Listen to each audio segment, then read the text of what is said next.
यहाँहरू सबैजनालाई हार्दिक नमस्कार, स्वागत। नेपाली कङ्ग्रेस गुल्मी काठमाडौँ सम्पर्क समिति विपद व्यवस्थापन समितिको यो आयोजनामा यहाँहरू उपस्थित हुनुभएका सम्पूर्ण महानुभावहरूलाई एकमुष्टमा स्वागत छ, नमस्कार छ। कार्यक्रमका प्रमुख वक्ता आदरणीय स्वामी आनन्द अरुण, त्यसै गरी वक्ता युवराज घिमिरे लगायत सम्पूर्ण उपस्थित महानुभावहरूलाई म एकमुष्ट स्वागत गर्न चाहन्छु र यहाँहरूको नाम मैले क्रमैसँग कार्यक्रमको बिचमा राख्ने प्रयत्न गर्नेछु। आज हामी कार्यक्रमको निर्धारित समयभन्दा ठिक 10 मिनट अगाडि गइसकेका छौँ।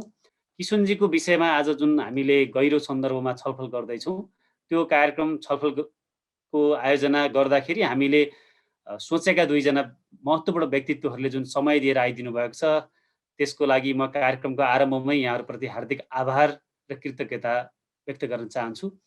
किशुनजीलाई छोटकरीमा सम्झिँदा किशुनजी अत्यन्तै विराट व्यक्तित्व छ, बहुआयामिक हुनुहुन्छ र त्यसको विषयमा वक्ताहरूले त भन्नुहुने नै छ। तर त्यसलाई उत्खनन गर्ने, आउने विषयलाई उत्खनन गर्ने क्रममा म केही विषय राख्न चाहन्छु।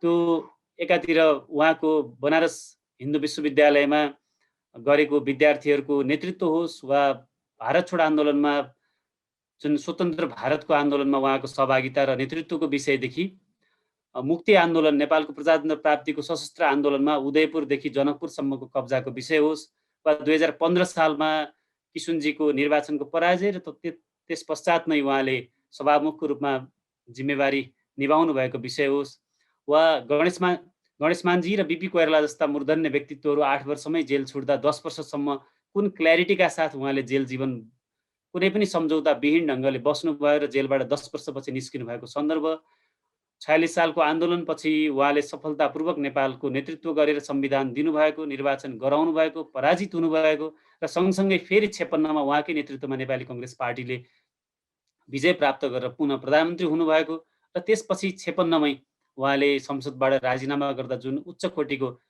जुन वक्तव्य दिनुभएको थियो, त्यहाँसम्म आइपुग्दा किशुनजीको बारेमा बहुआयामिक कुराहरू छन् र यसका बारेमा मलाई पक्कै पनि विश्वास के छ भने आदरणीय पत्रकार युवराज घिमिरे, जसले मेरो महको प्रकाशनको नेतृत्व गर्नुभएको थियो र किशुनजीको आध्यात्मिक पाटोलाई अत्यन्तै नजिकबाट हेर्नुहुने स्वामी आनन्द अरुण हामीसँग हुनुभएको कारणले यी विषयको सेरोफेरोमा रहेर पक्कै पनि अभिव्यक्तिहरू आउनेछन्। मैले छोटकरीमा यति मात्रै किशुनजीको आयामलाई जोडेँ र किशुनजीलाई हाम्रा प्रमुख वक्ताहरूले बोल्नुभन्दा पहिले किशुनजी माथि थोरै प्रकाश पारिदिनु हुन हाम्रो कार्यक्रमको संयोजनकर्ता नेपाल संस्कृत विश्वविद्यालयका उपप्राध्यापक र प्राध्यापक सङ्घका केन्द्रीय सदस्य आदरणीय विष्णु पन्थीज्यूलाई किशुनजीको बारेमा प्रारम्भिक दृष्टिकोणहरू राखिदिन अनुरोध गर्छु।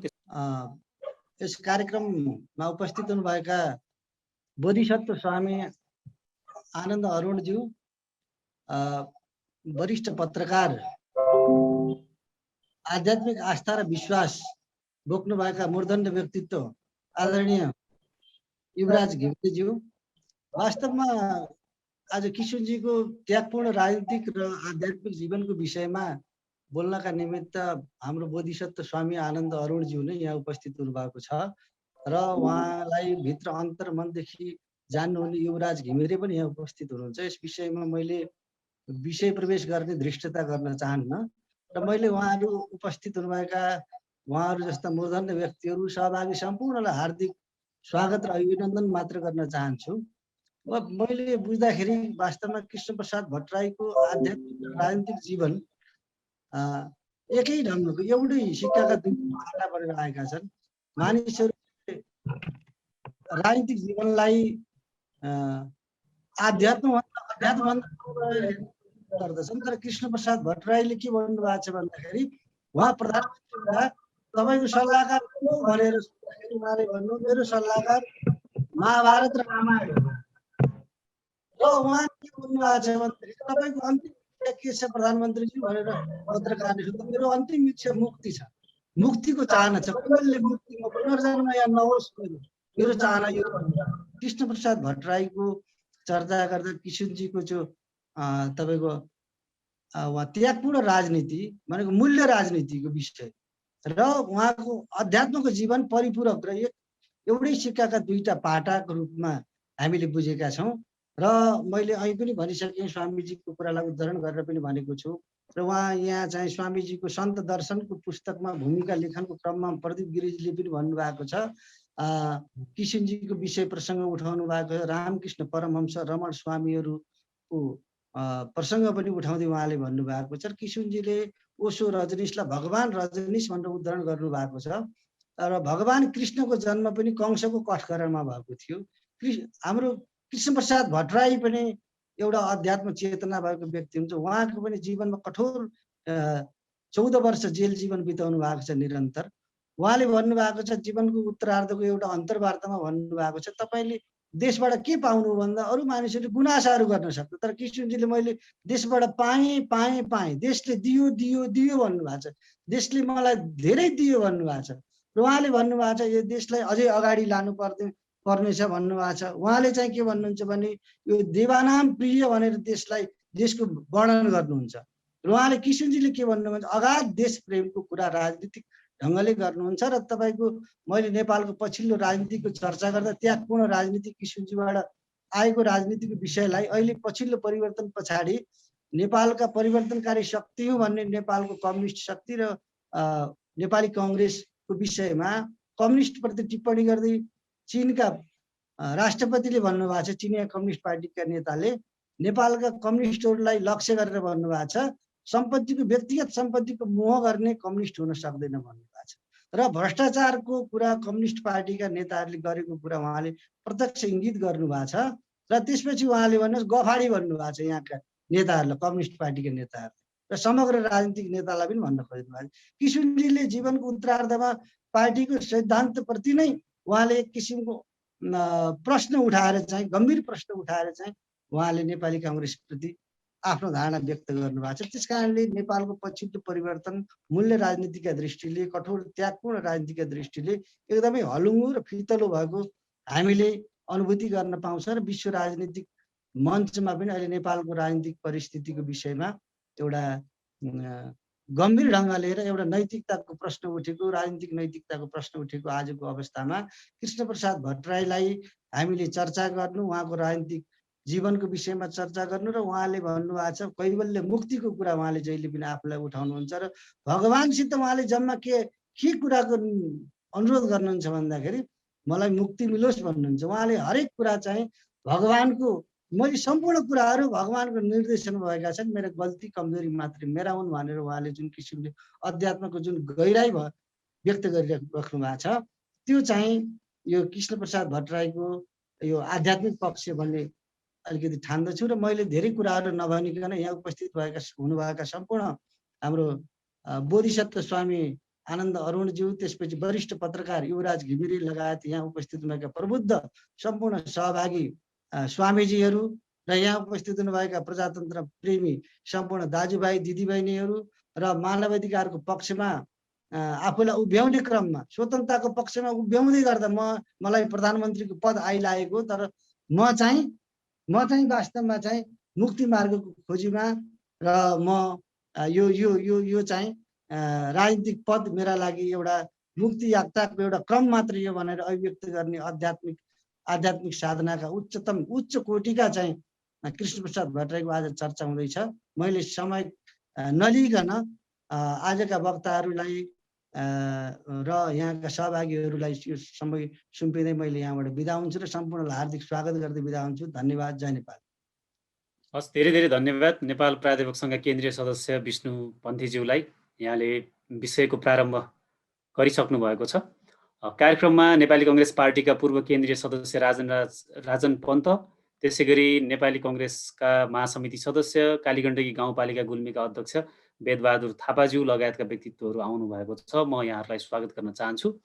र कार्यक्रमलाई सम्बोधन गरिदिनु हुनको निमित्त वरिष्ठ पत्रकार र किशनजीलाई असाध्यै नजिकबाट हेर्नुभएका, देख्नुभएका, बुझ्नुभएका र उहाँलाई अभिव्यक्त पनि गर्न सक्ने शब्दशिल्पी, वरिष्ठ पत्रकार, अग्रज पत्रकार आदरणीय युवराज घिमिरेज्यूलाई अनुरोध गर्छु। म सबभन्दा पहिले त आयोजकहरूलाई धन्यवाद दिन चाहन्छु। यो अत्यन्तै महत्त्वपूर्ण विषयहरूमा मलाई बोल्न म कति त्यसमा न्याय गर्न सक्छु मलाई थाहा छैन, तर केही कुराहरू मलाई लाग्छ हामीले थाहा पाएको कुराहरू यस्ता उसबाट आम जनतासम्म पुर्याउनु पनि त्यो व्यक्तित्वको बारेमा हामीले केही कुरा गर्दाखेरि त्यसले अहिलेको पुस्तालाई, भावी पुस्तालाई कुनै रूपमा प्रेरित गर्न सक्यो भने त्यो ठुलो कुरा हुनसक्छ। तर यो सुनिएको छ सुनेको छ। तर आज कस्तो विडम्बना भने हामी एउटा अपवादको बारेमा कुरा गर्दैछौँ, जबकि सार्वजनिक जीवनमा राजनीतिक जीवनमा हुने व्यक्तिहरू सबैजना किशनजी जस्तो हुनुपर्ने हाम्रो अपेक्षा हो नि त। सबै नेताहरू उच्च चरित्रका, उच्च चिन्तनका, राष्ट्रभक्ति, देशभक्ति र जनसेवक हुनुपर्छ भन्ने मान्यता। तर हामी एकजना सिलो खोजेको जस्तो व्यक्तिको बारेमा कुरा गर्दैछौँ। किशनजी अपवाद हुनु नै एउटा विडम्बनाको कुरा हो, हाम्रो दुर्भाग्य हो नेपाली राजनीतिमा भनौँ न। तर त्यही अपवादको एउटा व्यक्तित्वको बारेमा हामी आज कुरा गर्छौँ। डेमोक्रेसी एउटा यस्तो सिस्टम हो जहाँ सबभन्दा बढी अल्पसङ्ख्यकहरू सुरक्षित महसुस गर्छन्, सम्मानित महसुस गर्छन्। किनभनेदेखि उनीहरूको विचारको, उनीहरूको अस्तित्वको कदर त्यहाँ हुन्छ। कोही व्यक्ति सांख्यिक हिसाबले अल्पसङ्ख्यामा हुँदैमा उसको अस्तित्व लोप हुँदैन भन्ने मान्यता त्यहाँ हुन्छ। र कतिपय लामो सङ्घर्षमा हेर्दाखेरि किशनजी पार्टीको नेतृत्व गर्नुभयो, किशनजीले सरकारको नेतृत्व गर्नुभयो, तर उहाँ पार्टीभित्र सरकारभित्र पनि एउटा माइनोरिटीको रूपमा रहनुभयो। किनभने उहाँको भिजन, उहाँको चरित्र, उहाँका कन्डक्टहरूसँग मेल खाने व्यक्तिहरू एकदमै कम थिए भनौँ न। उहाँ नेपाली काङ्ग्रेसको संस्थापक सदस्य र नेपाली काङ्ग्रेसले हिंसा या अहिंसाका बारेमा आफ्नो मान्यता स्पष्ट गरेको थिएन अथवा खुला थियो। र 7 सालको क्रान्तिको टाइममा पनि केही हिंसात्मक आन्दोलनमा नेपाली काङ्ग्रेस लागेकै हो। तर किशनजीका रिजर्भेसन थियो। तर उहाँको महानता कस्तो भनेदेखि रिजर्भेसन हुँदाहुँदै पनि पार्टीको नीतिलाई उहाँले मान्नुहुन्थ्यो। आफ्नो रिजर्भेसनलाई, आफ्नो फरक मतलाई उहाँले कहिले लुकाउनु भएन। तर पार्टीको बहुमतको नेतृत्वलाई, नेताको मान्यतालाई, नेताको निर्देशनमा, त्यो बेलामा हामीलाई सबैलाई थाहा भएको इन्डियन काङ्ग्रेसकै स्टाइलमा नेपाली काङ्ग्रेसभित्र पनि एउटा डिक्टेटर, पार्टीको अध्यक्ष, पार्टीको नेतृत्वलाई डिक्टेटरको हैसियत प्राप्त थियो। किनभनेदेखि अन्डरग्राउन्ड पार्टी पटक पटक मिटिङ गर्न नसक्ने, त्यसमा एउटा निर्देशन नै त्यो आदेश हुन्थ्यो र त्यसलाई मान्नुहुन्थ्यो। त्यसैले किशनजीकै भनाइअनुसार पनि अघि प्रसङ्ग आयो उदयपुरदेखिका घटनाहरूमा उहाँले हिंसाको प्रयोगप्रति आपत्ति जनाउँदै पनि त्यो भनौँ न हिंसात्मक शैलीको आन्दोलनको उहाँ एउटा महत्त्वपूर्ण व्यक्तित्व बन्नुभयो। र तर अर्को एउटा विडम्बना अहिले के हुनुपर्छ भने त्यो बेला त किशनजी जिउँदै हुनुहुन्थ्यो। किशनजी आफै नै माइनोरिटी, सम्मानित माइनोरिटी भइकन पनि सम्मानित, आफ्नो मान्यतालाई अभिव्यक्त गर्न कहिले पनि चुक्नु भएन। आफ्ना पार्टीकै चित्त नबुझेका नीतिहरूप्रति पनि उहाँले आफ्ना आलोचना अथवा त्यसप्रति रिजर्भेसन देखाउन चुक्नु भएन। तर उहाँको जीवनको अन्तिम क्षणतिर हामीले के पनि देख्यौँ भनेदेखि नेपालको राजनीतिमा, नेपालको परिवर्तनमा एउटा यस्तो पक्ष देखियो जहाँ फरक मतलाई पूर्ण रूपमा निषेध गरियो। म त्यसमा ज्यादा जान चाहन्न, तर एक दुईवटा कुराहरू यो विद्वत मण्डली र मलाई लाग्छ नेपाली काङ्ग्रेसका किशनजीलाई सम्मान गर्ने, त्यहाँभन्दा बाहिरका उहाँलाई सम्मान गर्ने व्यक्तिहरू पनि हुनुहुन्छ यहाँ। त्यसो भएर त्यो किशनजीको त्यो छटपटाहट, असन्तुष्टि हामीले बुझ्नुपर्छ। जब ६३ को परिवर्तन भयो, त्योभन्दा पहिलाका त्यसमा फरक मत राख्ने या भनौँ न राजाकै कुरा गरौँ, राज संस्थाको कुरा गरौँ अथवा पूर्व पञ्चहरू कुरा गरौँ, उनीहरूलाई न राजनीतिक परिवर्तनमा सामेल गराइयो, स्पेस दिइयो, न शान्ति प्रक्रियामा स्पेस दिइयो। नेपालको शान्ति प्रक्रिया र नेपालको राजनीतिक परिवर्तनले अहिलेसम्म पनि सङ्क्रमणकै अवस्थाबाट संविधान आएको छ, तर अहिले पनि सङ्क्रमणकै अवस्था हो यो। त्यसमा गुज्रिनुलाई किशनजीले सायद त्यो बेलामा पनि देख्नु भएको थियो। त्यसो भएर उहाँले आफ्नो अभिव्यक्त यति कडा रूपमा उहाँ प्रस्तुत हुनुभयो कि आफूले संस्थापना गरेको पार्टी उहाँ एक्लै संस्थापक सदस्य उहाँ त्यो बेलामा उहाँ मात्रै एउटा जिउँदो संस्थापक सदस्य हुनुहुन्थ्यो, तर उहाँले पनि पार्टीसँग आफ्नो सम्बन्ध विकसित गर्नुभयो। किनभनेदेखि उहाँलाई के लाग्यो भने पार्टीले जुन एजेन्डाहरू ग्रहण गरेको छ त्यो बाहिरी हस्तक्षेपमा र ती आयातित, उहाँका शब्दमा ती आयातित एजेन्डाहरू थिए। यसमा हामीले फरक मत राख्न सक्छौँ, तर फरक मतलाई स्पेस नदिने, स्थान नदिने जुन नेपाली काङ्ग्रेस लगायतका अरू पार्टीहरूले, परिवर्तन पक्षीय शक्तिहरूले जुन आचरण अपनाए त्यो किशुनजीको मान्यता र जीवनभरिको सङ्घर्षको विपरीत थियो। उहाँ त्योसँग एसोसिएट हुन चाहनु भएन। तर एउटा प्रश्न उठ्न सक्छ, बिपीसँग पनि त उहाँका धेरै कुराहरूमा फरक, अघि सुरुमै पन्थीजीले भन्नुभयो उहाँ नेपालमै कारागारमा बस्नुभयो, बिपी गणेश मान्जीहरू इन्डिया जानुभयो। त्यस्तो हुँदाहुँदै किन, र बिपीसँग अरू कुराहरू पनि असहमति हुँदाहुँदै किन उहाँ त्यही पार्टीमा रहनुभन्दा सिम्पल, किनभनेदेखि फरक मत र अल्पमतले जहिले पनि सम्मान पायो बिपीको नेतृत्वमा र बिपीलाई आदर्श मान्ने नेपाली काङ्ग्रेसभित्र। तर पछिल्लो काङ्ग्रेसले त्यो गर्न सकेन, उहाँ त्यसबारे आश्वस्त हुनु भएन एउटा। अनि अर्को त्यसमा उहाँले आफूलाई अभिव्यक्ति गर्ने पूर्ण छुट थियो। त्यो प्रजातान्त्रिक संस्कार नेपाली काङ्ग्रेसले अपनाउँदै आएको थियो।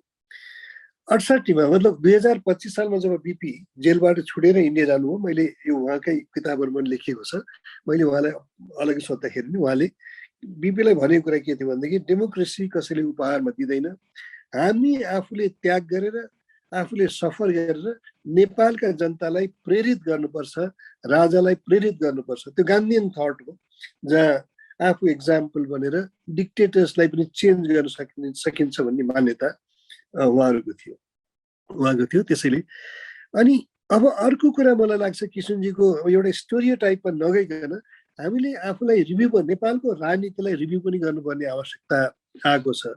त्यो के हो भनेदेखि नेपालमा पहिलोचोटि निर्वाचित बिपी कोइरालाको नेतृत्वको सरकार, जहाँ किशुनजी स्पिकर हुनुहुन्थ्यो हारेपछि पनि, र अहिलेसम्म पनि महेन्द्रलाई के भनिएको छ भने महेन्द्रले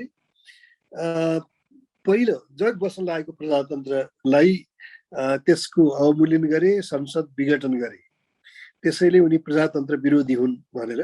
त्यसमा डिबेट छ, महेन्द्रका पक्षधरहरू अथवा त्यसमा मान्नेहरू पनि के भन्छन् भने नेपाली काङ्ग्रेस लगायतका पोलिटिकल पार्टीहरूले राष्ट्रिय हित विपरीतको काम, राष्ट्रिय सार्वभौम सत्ता विपरीतका कामहरू गर्ने छनक पाएर राजा महेन्द्रले त्यसो गरे भन्ने एउटा भनाइ छ। यो शोधको विषय हो, हामीले अब्जेक्टिभली त्यसलाई हेर्नुपर्छ। तर अब म त्योभन्दा मैले फरक कुरा के गर्नु खोजेको छु भने 60 सालपछि र अझ भनौँ 47 सालपछि नेपालमा 5 चोटि संसद विघटन भएको छ।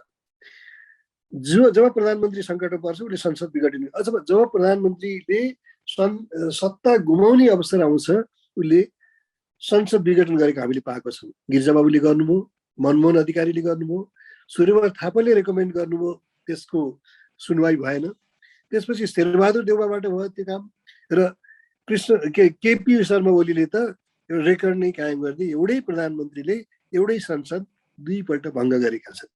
भनेपछि अब हामीले खालि एउटा स्टेरियोटाइपमा महेन्द्रले संसद विघटन गर्नु प्रजातन्त्रको विरोध र प्रजातन्त्रवादी नेताहरूले गर्नु प्रजातन्त्रको पक्षधर हो भन्ने, कि हामी अलिकति वस्तुनिष्ठ तरिकाले प्रजातान्त्रिक मान्यताका फ्रेमवर्कभित्र रहेर त्यसको विश्लेषण गर्ने, यो पनि आजको चुनौती छ। त्यो चुनौती गर्दाखेरि मलाई कमसेकम कृष्णप्रसाद भट्टराईजी मात्रै एउटा त्यस्तो व्यक्ति होला जसले सत्ता गुम्दाखेरि उहाँले एकदम उच्च सम्मान, त्योभन्दा ठुलो सम्मान हासिल गरेर उहाँले सत्ता छोड्नुभयो।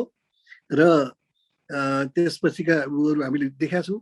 जब 56 सालमा काङ्ग्रेसलाई रेस्क्यु गर्नुपर्ने अवस्था थियो, कृष्णप्रसाद भट्टराईलाई प्रधानमन्त्रीको उम्मेदवारको रूपमा प्रस्तुत गरेर नेपाली यो बहुमत जितेको नेपाली काङ्ग्रेसले कुन रूपमा आफूलाई प्रस्तुत गर्यो, त्यो सत्ताको लडाइँ थियो कि सिद्धान्तको लडाइँ थियो, त्यो विवेचना पनि हामीले गर्नुपर्ने बेला आएको छ।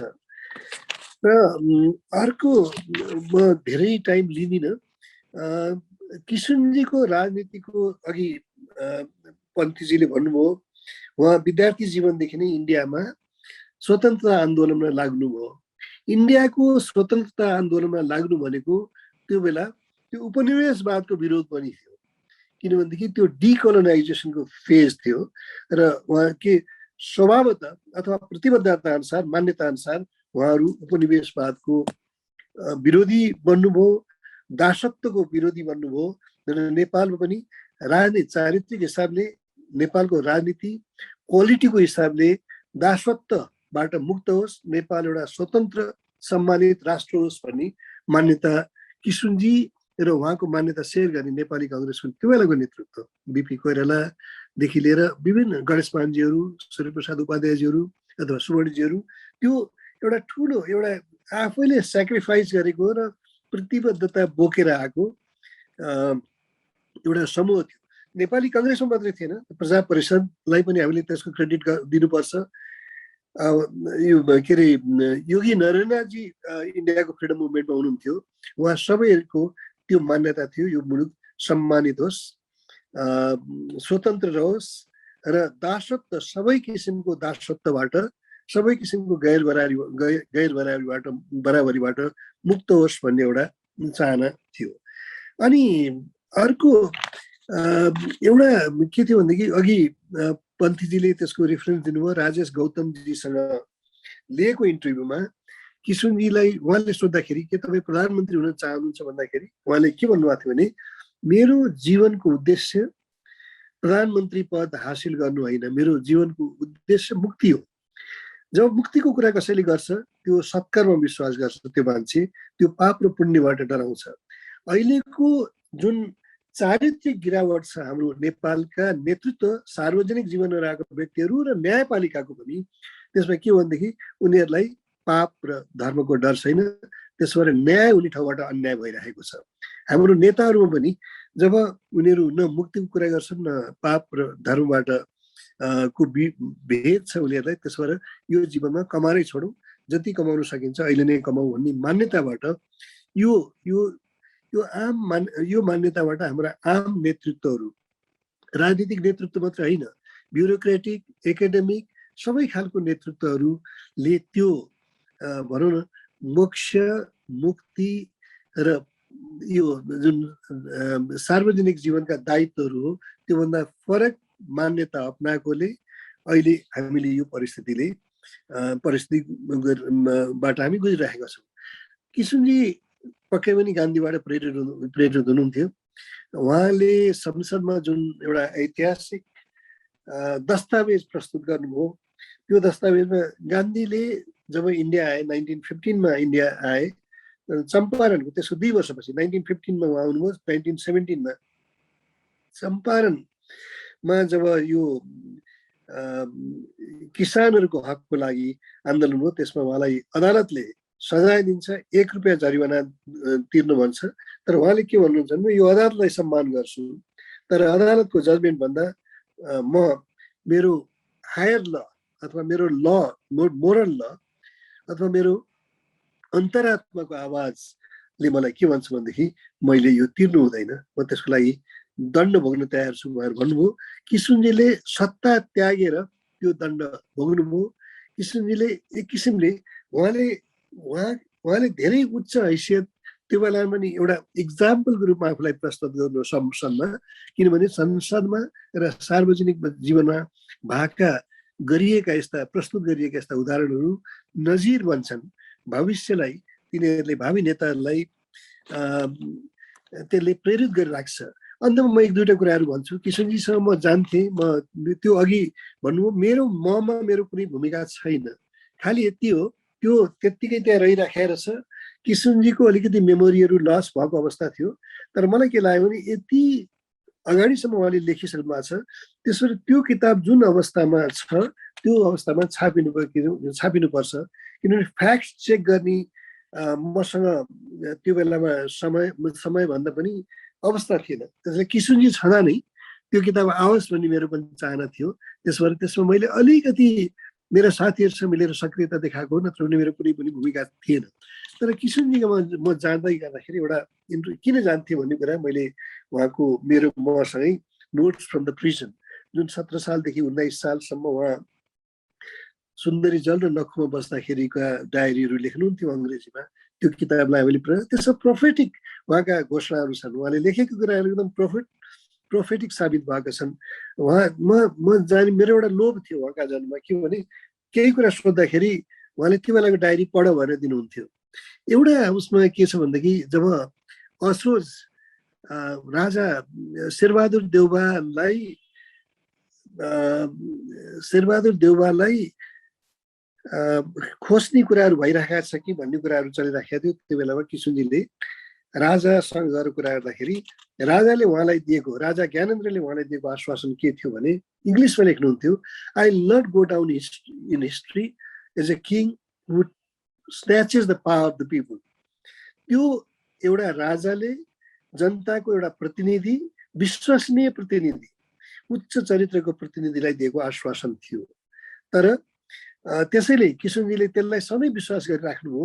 र विडम्बना कस्तो, जब मुलुकमा परिवर्तन भयो किशनजीलाई असान्दर्भिक बनाउने कोसिस गरे र राजालाई पनि उनीहरूले स्पेस दिएनन्। राजालाई स्पेस दिएनन् भनेको नेपाली जनताहरूले स्पेस नदिएको होइन कि आन्दोलनमा बाह्य एउटा भूमिका ठुलो थियो, निर्णायक भूमिका थियो।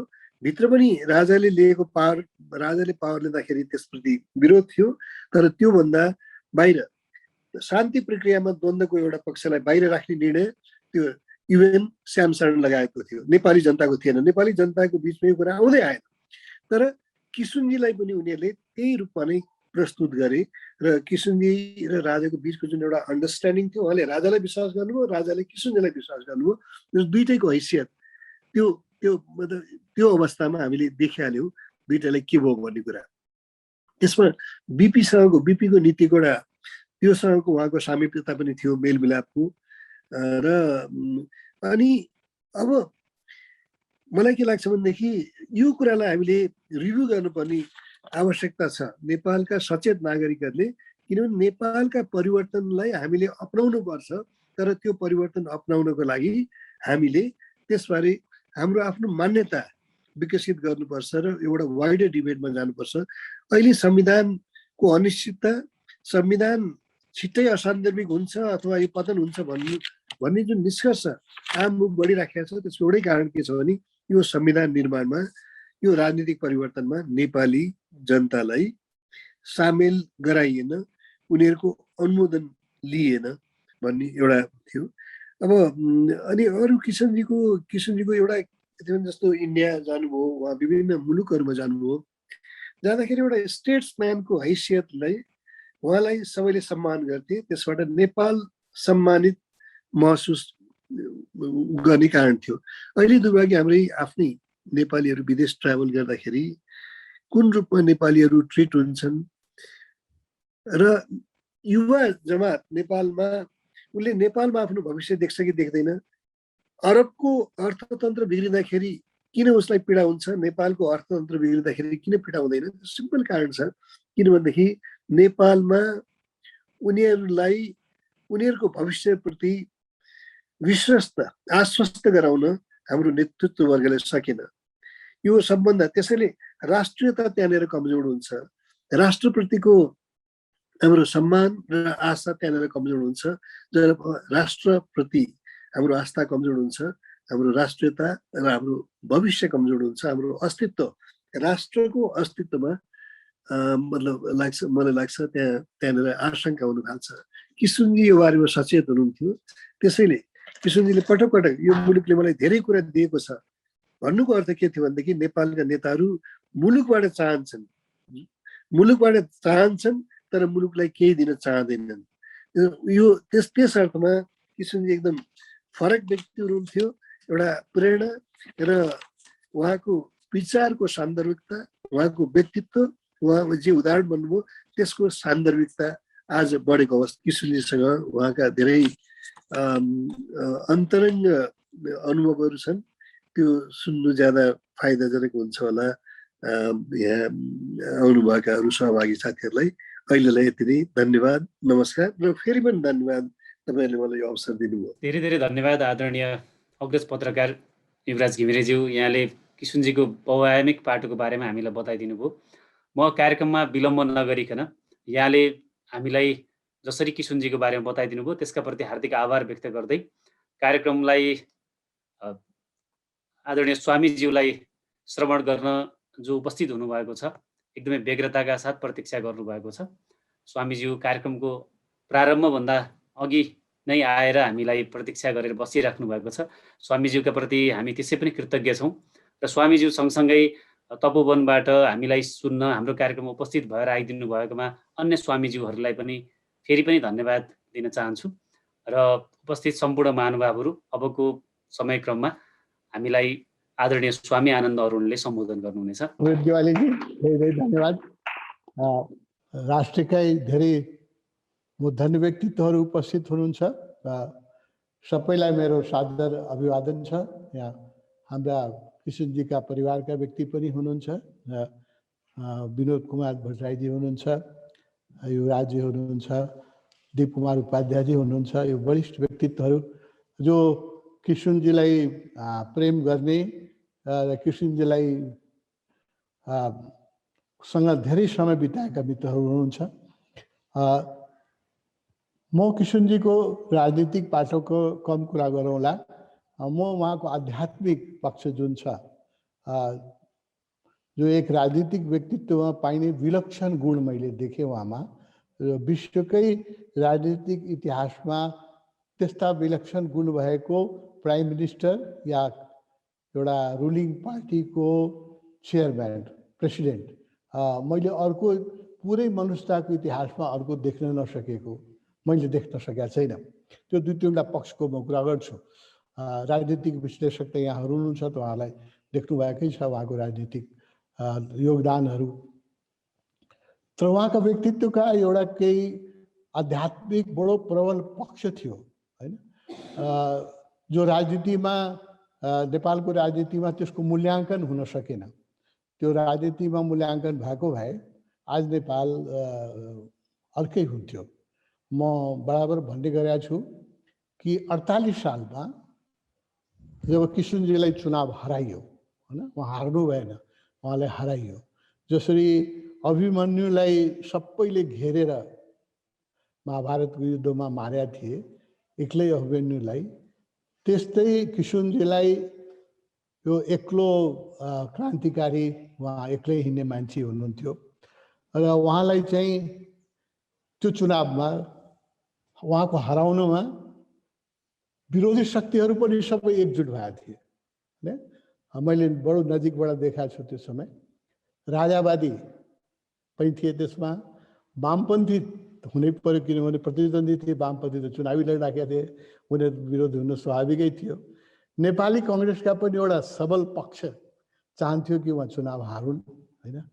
विदेशी शक्ति पनि चाहन्थ्यो किनभने उहाँ चाहिँ राष्ट्रियताको मामलामा कम्प्रोमाइज गर्नुहुन्थेन र उहाँलाई झुकाउन चाहिँ सजिलो थिएन। त्यस कारणले हाम्रा छिमेकी पक्षको पनि आशा थियो कि उहाँ चुनाव हारुन् होइन। यति सबै शक्ति मिलेर त्यो एक्लो क्रान्तिवीरलाई चाहिँ घेरेर चुनाव हराइयो 48 सालको चुनावमा। र नेपालको राजनीतिमा त्यो दिनदेखि नै कलयुग सुरु हो होइन। म भन्छु जस्तै कृष्णको मृत्यु भयो, कृष्णको जीवनकालसम्म हामीले त्रेता युग मान्छौँ र कृष्णलाई जुन बाण मारियो त्यसपछि चाहिँ भनिन्छ, हाम्रो शास्त्रीय मान्यता छ कि कलयुग सुरु हो। मेरो मान्यता के छ भने किशुनजीलाई जसरी सारा पक्षले घेरेर चुनावमा 48 सालमा हराए होइन, ती दिनदेखि नेपाली राजनीतिमा कलयुग सुरु हो। त्यसपछि पैसा, पदलोलुप्ता, विदेशी शक्तिको अगाडि समर्पण गर्ने वृत्ति र नेपाली कङ्ग्रेसको पनि कलयुग सुरु भयो। त्यो नेपाली कङ्ग्रेसको जुन प्रतिष्ठा थियो नेपाली जनमानसमा, त्यो 48 सालको चुनावपछि त्यो प्रतिष्ठा खसिँदै गयो। अहिले आज धेरै खसिसकेका छ, हामी हेरिराखेका छौँ। त्यहाँ नेपालको इतिहासमा किसिनजीको पराजय राजनीतिक रूपले पनि एउटा अध्यायको समाप्ति हो। त्यसपछि कलियुग सुरु भयो। मलाई याद छ 47 सालको चुनावमा 48 सालको चुनावमा नेपाली काङ्ग्रेसका मेरा निकै मित्रहरू जो चुनाव लडेर आउनुभयो, जितेर आउनुभयो, उहाँहरूले सुनाउनुहुन्थ्यो कि कसैलाई पार्टीले 10,000 रुपियाँ दियो चुनाव लड्नलाई, होइन, त्यो 10,000 रुपियाँ लिएर गएर चुनाव लडेर जितेर आएपछि दाउरा सुरुवाल शपथ ग्रहण गर्नलाई दाउरा सुरुवाल लाउनलाई पनि पैसा खल्तीमा बाँकी थियो भनेर धेरै मेरा नेपाली काङ्ग्रेसका मित्रहरूले मलाई सुनाउनु भयो कि मान्छेले भोट पनि दिन्थे, खाना पनि खुवाउँथे र त्यहाँ हातमा 2-4 केही पैसा पनि राखिदिन्थे चुनाव लड्न आउनु भएको। आजको जस्तो स्थिति थिएन कि चुनाव लड्न जाने व्यक्तिले मासु भात रातिभरि सबै कार्यकर्ताले खुवाउनु पर्ने, रक्सी खुवाउनु पर्ने, मोबाइल किनिदिनु पर्ने, मोटरसाइकल किनिदिनु पर्ने, यो स्थिति थिएन। 10,000 रुपियाँ लिएर गएका व्यक्तिहरू चुनाव जितेर आउँथे, होइन। त्यसमा पैसाको राजनीतिमा त्यत्रो वर्चस्व 48 सालपछि नै सुरु भयो, किशनजीको पराजयपछि नै हुनुभयो। र नेपालको राजनीतिक इतिहासमा पनि कलियुग सुरु भयो, जो अहिलेसम्म चलिरहेको छ। थाहा छैन कहिले यो युग समाप्त हुन्छ। अब आजको दिनमा पार्लियामेन्टमा चुनाव लड्नलाई, केन्द्रीय उसमा चुनाव लड्नलाई जाने मान्छेले केही करोड रुपियाँ नभइकन चुनाव लड्न सक्दैनन्। त्यो एउटा वडा अध्यक्ष पनि नगरपालिकाका वडा अध्यक्षले पनि चुनाव लड्नु पर्यो भने 30-40 लाख रुपियाँ उसले जोगाड गर्नुपर्छ, तब मात्रै चुनाव लड्छ। यो हामीले देख्दै 10,000 रुपियाँ लिएर गएर पार्लियामेन्टको चुनाव जितेर आएका मेरा मित्रहरू हुनुहुन्थ्यो र सुनाउनुहुन्थ्यो कि चुनाव पनि जिते र अहिले त्यही 10,000 रुपियाँबाट दाउरा सुरुवाल किन्नलाई पैसा पनि बाँकी छ। त्यो युग पनि हामीले देखेको।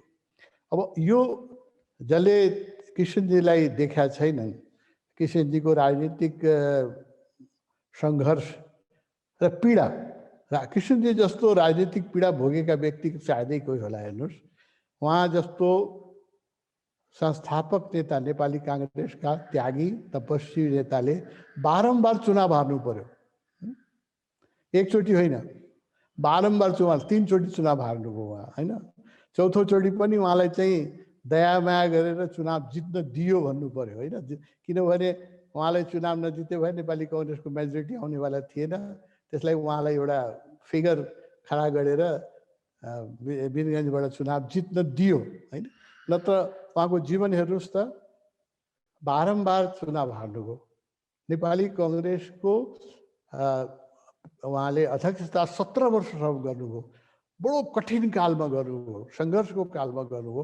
17 वर्षसम्म जुन पार्टीको उहाँले अध्यक्षता गर्नुभयो, जसको संस्थापक सदस्य हुनुहुन्थ्यो, त्यही पार्टी जब सत्तामा थियो र त्यही पार्टीको जो वर्चस्व थियो, उहाँले त्यत्रो अपमान बोध मात्रै गर्नु परेन।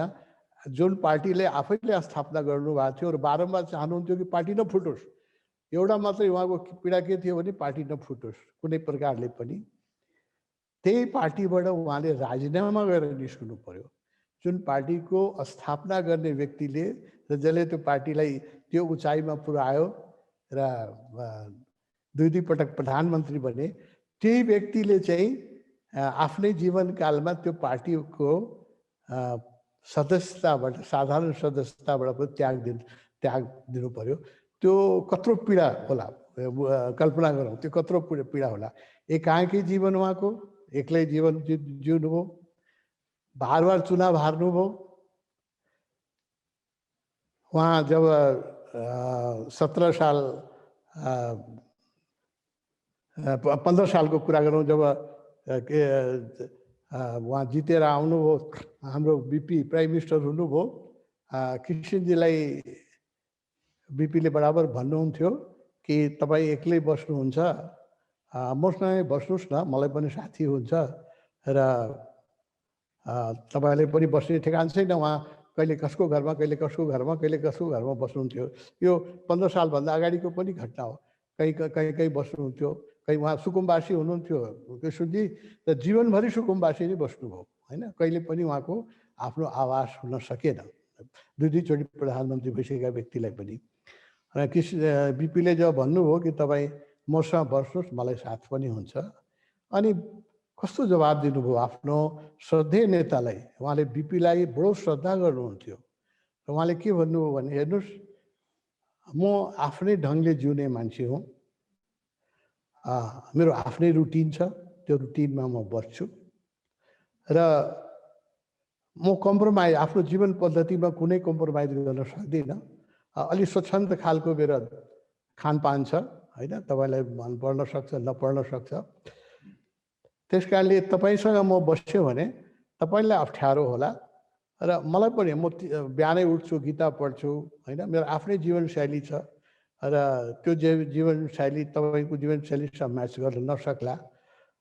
त्यस कारणले मलाई टाढै बस्न दिनुहोस्, म यस्तै सुकुम्बासीकै रूपमा बस्छु र मलाई यो भन्दाखेरि बडो पीडा हुन्छ कि अन्तिम कालमा बाडे गाउँमा उहाँलाई एउटा आश्रम नेपाल सरकारले बनाइदियो, नत्र पुरै जीवन किशोरजी सुकुम्बासी नै बस्नु हो होइन। अब कुनै ठेगान थिएन, बस्तीकै ठेगान थिएन।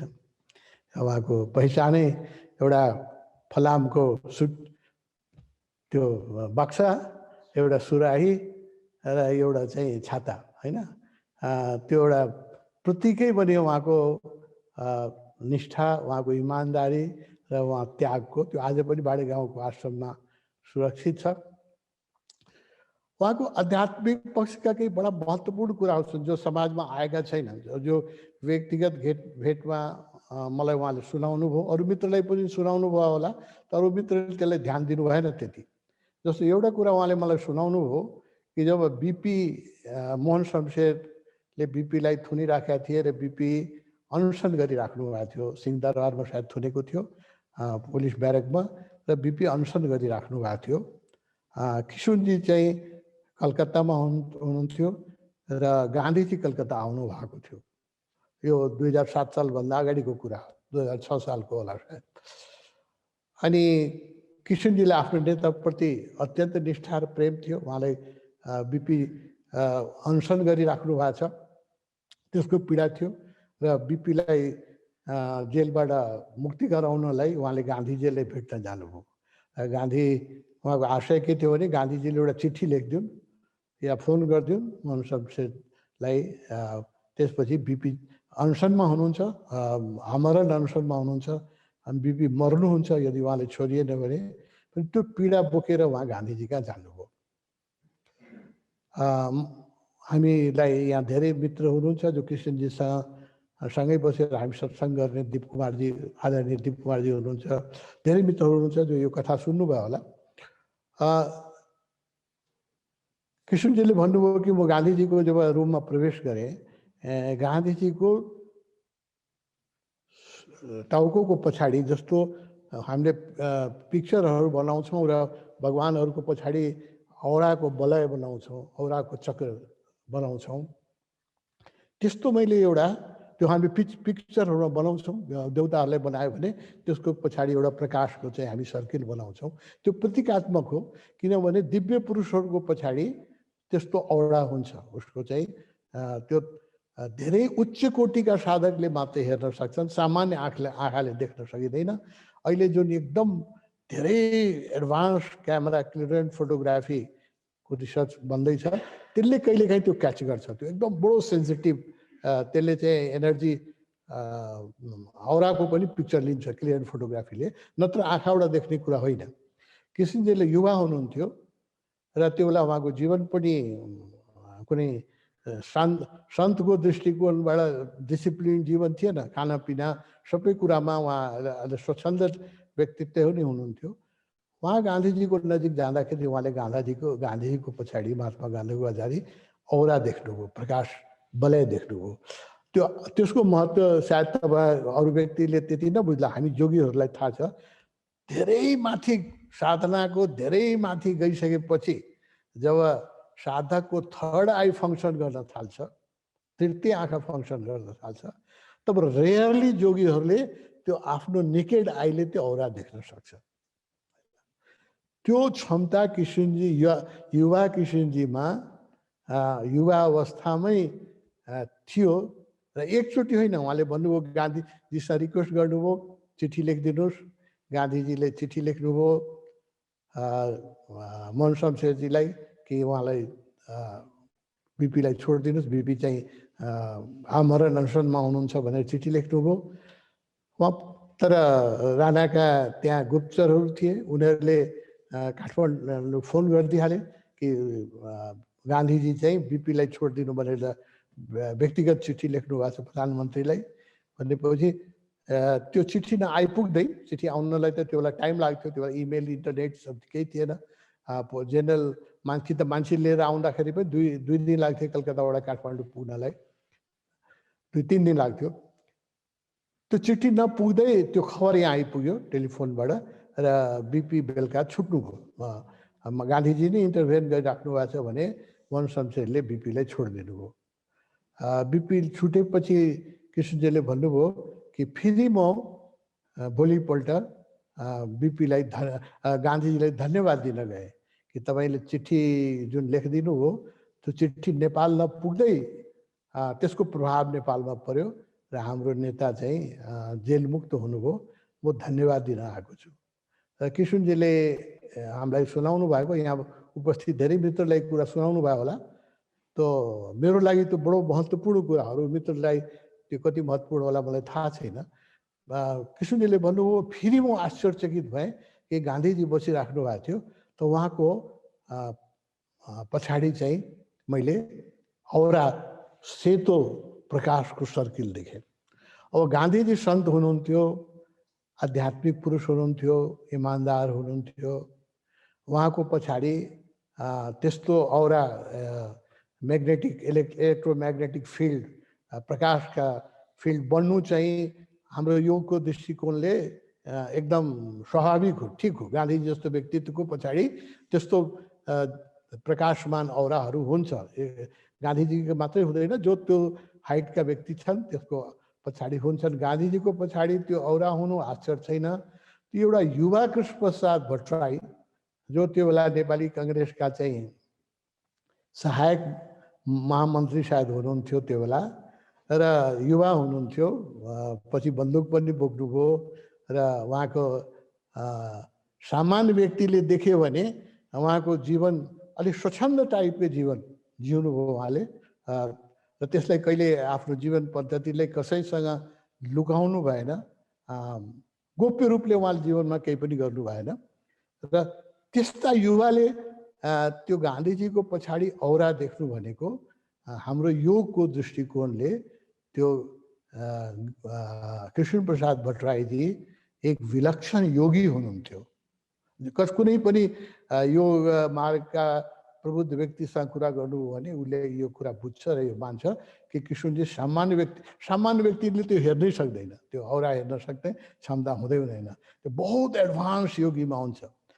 पूर्व जन्ममा कृष्णजी अवश्यै साधक हुनुहुन्थ्यो, योगी हुनुहुन्थ्यो र यो जन्ममा पनि राजनीतिमा भए तापनि उहाँको धर्मप्रतिको निष्ठा, त्याग र उहाँको साधना, जुन जस्तो दिनमा पनि उहाँ बिहानै उठ्नुहुन्थ्यो। जबसम्म उहाँको शरीरले साथ दियो एक बिहानै उठ्नुहुन्थ्यो, बिहानै नुहाउनुहुन्थ्यो, शरीरले साथ दिएसम्म आफ्नो लुगा आफै धुनुहुन्थ्यो। शरीरले साथ दिएसम्म पहिलो प्रधानमन्त्रीको कार्यकालमा आफ्नो जुत्ता आफै पालिस गर्नुहुन्थ्यो, होइन? त्यो विलक्षण गुणहरू थियो उहाँमा, बडो विलक्षण गुणहरू थियो। अब केही जो उहाँको व्यक्तित्वका जुन अबुझ पहलुहरू छ त्यसको म कुरा गर्छु। उहाँको राजनीति यो अरू कुराहरू त यहाँ धेरै मित्रहरूलाई मभन्दा बढी जानकारी छ उहाँको राजनीतिक सुझबुझको। एक्लै हिँड्न सक्ने क्षमता भएका व्यक्ति उहाँ, होइन? र पब्लिक ओपिनियन के हो त्यसको उहाँले कहिले चिन्ता गर्नु भएन। मेरो प्रति मान्छेले के सोच्छ उहाँले कहिले चिन्ता गर्नु भएन। र भित्र जस्तो जीवन थियो, बाहिर उहाँले कुनै पाखण्ड गर्नु भएन, त्यो बाहिर जीवन पनि त्यही देखाउनु हो। गान्धीजीको बारेमा हाम्रो गुरु ओशोले भन्नुभएको छ कि इन्डियाले धेरै तप गरेका थियो। गान्धीजीको आलोचना पनि गर्नुभएको छ, गान्धीको प्रशंसा पनि गर्नुभएको छ ओशोले। ओशोले भन्नुभएको छ इन्डियाले धेरै तप गरेका थियो। जब माटोले धेरै तप गर्छ तब गान्धी जस्तो व्यक्तित्व पैदा हुन्छ।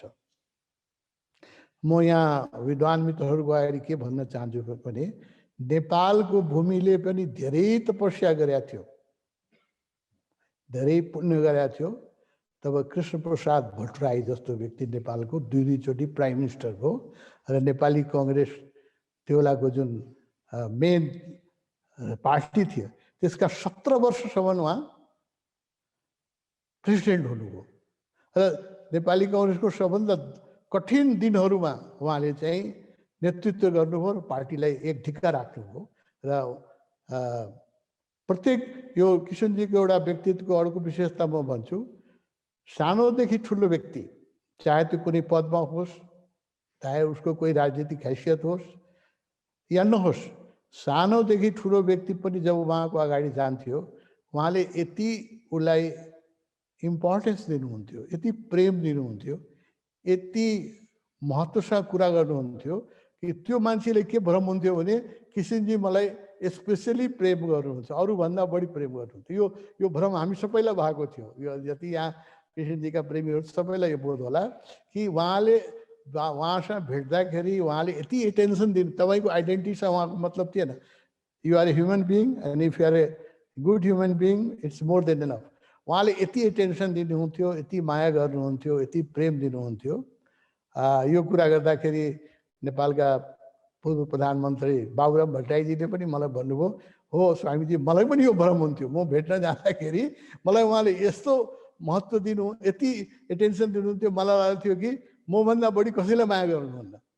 मैले भट्टराईजीलाई भने यो तपाईँलाई मात्र होइन, यो हामी सबैको भ्रम थियो, मलाई पनि यो भ्रम थियो, मलाई जति माया उहाँ कसैले गर्नुहुन्न, त्यति उहाँमा दूर एटेन्सन थियो। जो व्यक्ति पनि सामने उभिया छ, जो अगाडि आएको छ, त्यसलाई उहाँले त्यति समादर गर्नुहुन्थ्यो।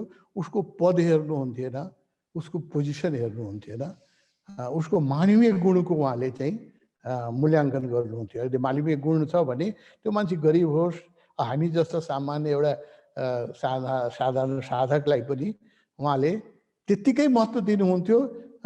जति उहाँसँग भेट्न जाँदाखेरि कोही मिनिस्टर या प्राइम मिनिस्टर भेट्न जाँदाखेरि जति महत्त्व पाउँथे त्यतिकै एटेन्सन र महत्त्व हामी जस्तो एउटा सामान्य साधकले पनि पाउँथ्यो। र मेरो मात्रै भ्रम होइन, सबैको भ्रम थियो कि किशनजी मलाई सबभन्दा बढी माया गर्नुहुन्छ। र मलाई किशनजीको यथार्थ थाहा छ, मैले धेरै नजिक उहाँसँग बस्न सौभाग्य पाएको छौँ। उहाँ एक्लो यात्री हुनुहुन्थ्यो र उहाँ कसैलाई मिस गर्नुहुन्थेन लाइफमा, एक्लै आनन्दित हुनुहुन्थ्यो। He was happiest when he was left alone. मैले उहाँसँग सायद देखाएको छु, जब उहाँले हामीले एक्लै छोडिदिनुहुन्थ्यो तब उहाँ सबभन्दा खुसी हुनुहुन्थ्यो। र उहाँको व्यक्तिगत लगाव होइन, प्रेम सबैसँग थियो, मैले देखेको अट्याचमेन्ट कसैसँग थिएन होइन। यो एउटा योगीको महान गुण हो, जो गीतामा कृष्णले भन्नुभएको छ होइन। त्यस्तो स्थिति प्रज्ञ व्यक्तित्व मैले किशनजीमा देखेँ कि कसैप्रति पनि उहाँको अट्याचमेन्ट थिएन, आग्रह थिएन यो मान्छे फेरि आओस् मलाई भेट्न, या यो व्यक्तिप्रति चाहिँ मेरो कुनै विशेष एक्सपेक्टेसन होस्, या यसको लागि म कुनै फेभर गरिदिउँ। माने सबै मान्छे उहाँको नजरमा समान थिए, कसैप्रति उहाँको अट्याचमेन्ट थिएन, यो मैले देखेको हुँ। हामी सबैलाई के भ्रम हुन्थ्यो भने मलाई किशनजीले बढी माया गर्नुहुन्छ भने किशनजीका पुग्ने हरेक व्यक्तिलाई यो भ्रम हुन्थ्यो। उहाँको व्यवहार यस्तो थियो। यो एउटा उहाँको मानवीय गुणको म कुरा गर्छु। जब उहाँ चुनाव उहाँलाई हराइयो, म भन्दिनँ उहाँ चुनाव कमसेकम दुईचोटि चुनाव जुन भयो 48 सालको र 51 सालमा, सायद 51 सालको त्यो चुनावमा त उहाँलाई हराइयो होइन, हराइयो। र उहाँलाई चुनाव हार्दाखेरि विरोधी पार्टीका व्यक्तिहरूलाई पनि चोट लागेको थियो। एउटा अभिमन्युलाई घेरेर मार्या जस्तै सबैलाई चोट लागेको थियो र दुखी थिए। किशनजी पनि केही समयको लागि उहाँलाई पनि खास गरी दोस्रो चोटि चुनाव हराउँदाखेरि उहाँलाई अलिकति त्यसको पीडा थियो, पीडाको बोध थियो। र गणेश मानजीलाई बहुत रिस थियो कि आफ्नै पार्टीले अन्तर्घात गरेर उहाँलाई हराएको हो। किशनजी त्यो बेला पनि पार्टीको प्रेसिडेन्ट हुनुहुन्थ्यो। गणेश मानजीले भन्नुभयो कि तपाईँ पार्टीको प्रेसिडेन्ट हुनुहुन्छ र नेपाली काङ्ग्रेसकै कार्यकर्ताले तपाईँलाई धोका दिएको छ, यिनीहरूप्रति चाहिँ अनुशासनको कारवाही गर्नुहोस् होइन, म साथ दिन्छु र यिनीहरूलाई चाहिँ यिनीहरूमाथि चाहिँ अनुशासनको कारवाही हुनुपर्छ भनेपछि गणेश मानजीले, सर्वमान्य नेताजीले यो कुरा उठाउनुभयो। पार्टीको एक्जिक्युटिभ कमिटी मिटिङमा पनि उहाँलाई पनि बार भन्नुहुन्थ्यो। उहाँलाई बढी पीडा थियो, किशनजी हार्नु भएकोमा गणेश मानजीले बढी पीडा थियो। तर किशनजीले जुन त्यो एक्जिक्युटिभ कमिटी मिटिङमा जुन उहाँले वक्तव्य दिनुभएको छ त्यो आजसम्म कुनै राजनेताले दिनै सक्दैन। एउटा प्रबुद्ध व्यक्ति, ध्यानस्थ व्यक्ति, स्थितिप्रज्ञ व्यक्ति भएकोले कसैले दिन सक्दैन।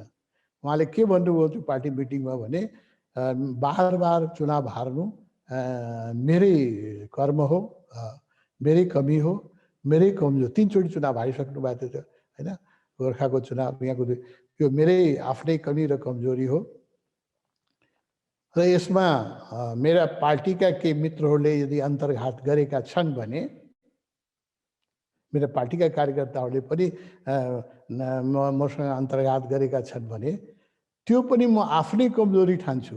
किनभने म नेपाली काङ्ग्रेसको प्रेसिडेन्ट हुँदाहुँदै आफ्नो कार्यकर्तालाई मैले डिसिप्लिन गर्न सकेन कि आफ्नो प्रेसिडेन्टलाई नै चुनाव हराउनु हुँदैन भन्ने ट्रेनिङ मैले दिन सकेन भने यो पनि मेरै दोष हो, मेरै पराजय हो। अब बुझ्नुहोस् त, यस्तो वक्तव्य तपाईँले राजनीतिको इतिहासमा होइन, डेमोक्रेसी आएको दुनियाँमा धेरै वर्ष भइसक्यो, एउटा डेमोक्रेटिक लिडरको मलाई यस्तो स्टेटमेन्ट देखाउनुहोस् त होइन। त्यस कारणले उहाँलाई म दुर्लभ व्यक्तित्व मान्छु र उहाँका मानवीय गुणहरू जुन छन् त्यो ह्युमन हिस्ट्रीमै छैन। नेपालको हिस्ट्रीमा छोडिदिनुहोस्, नेपालको हिस्ट्रीमा त विश्वकै राजनीतिक पटलमा मैले यस्तो वक्तव्य, चुनाव हारेको व्यक्ति, बार हराइएको व्यक्तिको मुखबाट यस्तो व्यक्तित्व मैले सुनेको छैन कि मेरै कार्यकर्ताहरूले मलाई अन्तर्घात गर्यो भने पनि त्यो पनि मेरै त कमजोरी हो नि। म नेपाली काङ्ग्रेसको प्रेसिडेन्ट हुँ, आफ्नो कार्यकर्तालाई मैले डिसिप्लिन गर्न सकेन, मैले आफ्नो कार्यकर्तालाई पार्टीको प्रेसिडेन्टप्रति इमान्दार बनाउन सकेन भने यो पनि मेरै पराजय हो। बुझ्नुहोस् त, यो वक्तव्यको तपाईँ मूल्याङ्कन गर्नुहोस् र यो वक्तव्यको निकटको एउटा वक्तव्य मलाई पुरै डेमोक्रेसीको हिस्ट्रीमा चुनाव हारेका नेताहरू धेरै छन्, कसैको एउटा वक्तव्य यसो मिल्दोजुल्दो वक्तव्य मलाई देखाउनुहोस् त। यो राजनीतिक इतिहासमा यस्तो वक्तव्य मैले आजसम्म पढ्न पाएको छैन, सुन्न पनि पाएको छैन, देख्न पनि पाएको छैन। पार्टी त्यही बेला फुट्थ्यो त किशनजीले पार्टी किट्नु दिँदैन। गणेश मानजीले बहुत रिस उठेको थियो, उहाँले कारवाही गर्नुपर्छ, यो अन्तर्घात गर्ने व्यक्तिहरूलाई कारवाही गर्नुपर्छ। तर किशनजी मान्नु भएन। किशनजीले चाहिँ होइन यो चाहिँ मेरै प्रारब्ध हो होइन बार भन्नुभयो। डेमोक्रेसी आइसकेपछि पनि जब 46 सालमा प्रजातन्त्र आयो, उहाँले चाहिँ गणेश मानजीलाई आफ्नो आदरणीय नेता मान्नुहुन्थ्यो, बितिसक्नु भएको थियो। गणेश मानजीलाई गएर उहाँले आग्रह गर्नुभएको थियो कि मेरो जीवनको राजनीतिक उद्देश्य पुरा भयो होइन, स्वतन्त्रताको जुन खोजमा म लागेको छु त्यसको स्वतन्त्रताको एक करी राजनीतिक स्वतन्त्रता पनि थियो। नेपाली नागरिकले पनि रैतीबाट स्वतन्त्र नागरिक बन्न सकौँ, त्यो पनि मेरो एजेन्डाको एउटा पोइन्ट थियो। आज 46 सालमा जब प्रजातन्त्रको घोषणा भयो र पार्टीहरूमाथि प्रतिबन्ध हट्यो, मेरो त्यो जुन उद्देश्य थियो त्यो पुरा भयो। अब मलाई बनारस जान दिनुहोस्, म बनारसमा गएर अन्तर साधना, जुन मेरो अर्को उद्देश्य छ कि निर्वाण मुक्ति प्राप्त गर्न, त्यसमा मलाई जान दिनुहोस्। अनि गणेश मानजीले उहाँलाई धेरै झपाड्नुभयो। के भन्नु, अहिले भर्खर कैलिलो प्रजातन्त्र घोषणा मात्रै भएको छ, यस्तो टाइममा नेपाली काङ्ग्रेसको प्रेसिडेन्ट भएर तपाईँ पार्टी छोडेर जाने कस्तो कुरा गर्नुभयो, कायरताको कुरा गर्नुभयो। अहिले तपाईँ जानु मिल्छ बनारस भनेर उहाँलाई गाली गरेपछि उहाँ चाहिँ बस्नुभयो। गणेश मानजीको प्रति बहुत आदर थियो, उहाँलाई बहुत आदर गर्नुहुन्थ्यो र बस्नुभयो। र गणेश मानजीको पनि कस्तो व्यक्तित्व भने, जब वीरेन्द्र सरकारले अब तपाईँको यसको क्रान्तिको सेनापति सर्वोच्च नेता गणेश मानजी हुनुहुन्थ्यो, त्यो नाताले वीरेन्द्र सरकारले उहाँलाई बोलाएर भन्नुभयो कि तपाईँ अब मन्त्रीमण्डल बनाउनुहोस्, तपाईँ प्रधानमन्त्री बन्नुहोस्। अब त्यो हेर्नुहोस् त, राजनीतिकमा यस्तो कथाहरू नेपालमा भन्दाखेरि कसैले विश्वास गर्ला? 30 वर्ष पहिले भएका यस्ता घटनाहरू कसैले विश्वास गर्ला? यस्तो हुनसक्छ? गणेश मानजीले के भन्नुभयो भने, होइन म आफूभन्दा लायक व्यक्ति तपाईँले दिन्छु सरकार, म त शारीरिक रूपले अलि अस्वस्थ भइसकेका छु, मलाई शरीरको पनि धेरै केयर गर्नुपर्छ र मभन्दा हरेक दृष्टिकोणमा लायक व्यक्ति म तपाईँले ल्याएर दिन्छु, उसलाई प्राइम मिनिस्टर बनाउनुहोस् न भनेर उहाँले कृष्णप्रसाद भट्टराईलाई अगाडि सार्नुभयो। अब यो पनि जुन गणेश मानजीको सर्वोच्च नेताको जुन त्याग हो, प्रधानमन्त्रीको पद कसैले छोड्छ? आज हेर्नुहोस् त, त्यो पदको लागि कस्तो ओलम्पिक भइरहेको छ, कसैले छोड्न सक्छ त्यो पद? होइन, यसरी गरेर उहाँले चाहिँ कृष्णप्रसाद भट्टराईजीलाई चाहिँ प्राइम मिनिस्टर बनाउनु, त्यो राजालाई अगाडि ल्याउनु हो। किशुनजीलाई विजय कुमारजीले इन्टरभ्यू लिनलाई जानुभएको थियो। किशुनजी जहाँ बस्नुहुन्थ्यो आफ्ना भान्जाहरूको घरमा छेडीमा बस्नुहुन्थ्यो, जहाँ हामी जान्थ्यौँ उहाँलाई भेट्नलाई।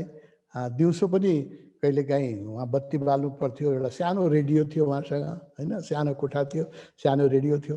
बाहिर बस्नलाई मेचहरू पनि कमै थिए, कहिलेकाहीँ बिहान पुग्दाखेरि जब धेरै मान्छे हुन्थ्यो अनि ओहदा अनुसार मान्छे मेचमा बस्नुपर्ने, बाँकी मान्छे उभिएर कुरा गर्नुपर्ने स्थिति आउँथ्यो। सबैलाई बस्नलाई मेच पनि थिएन, होइन।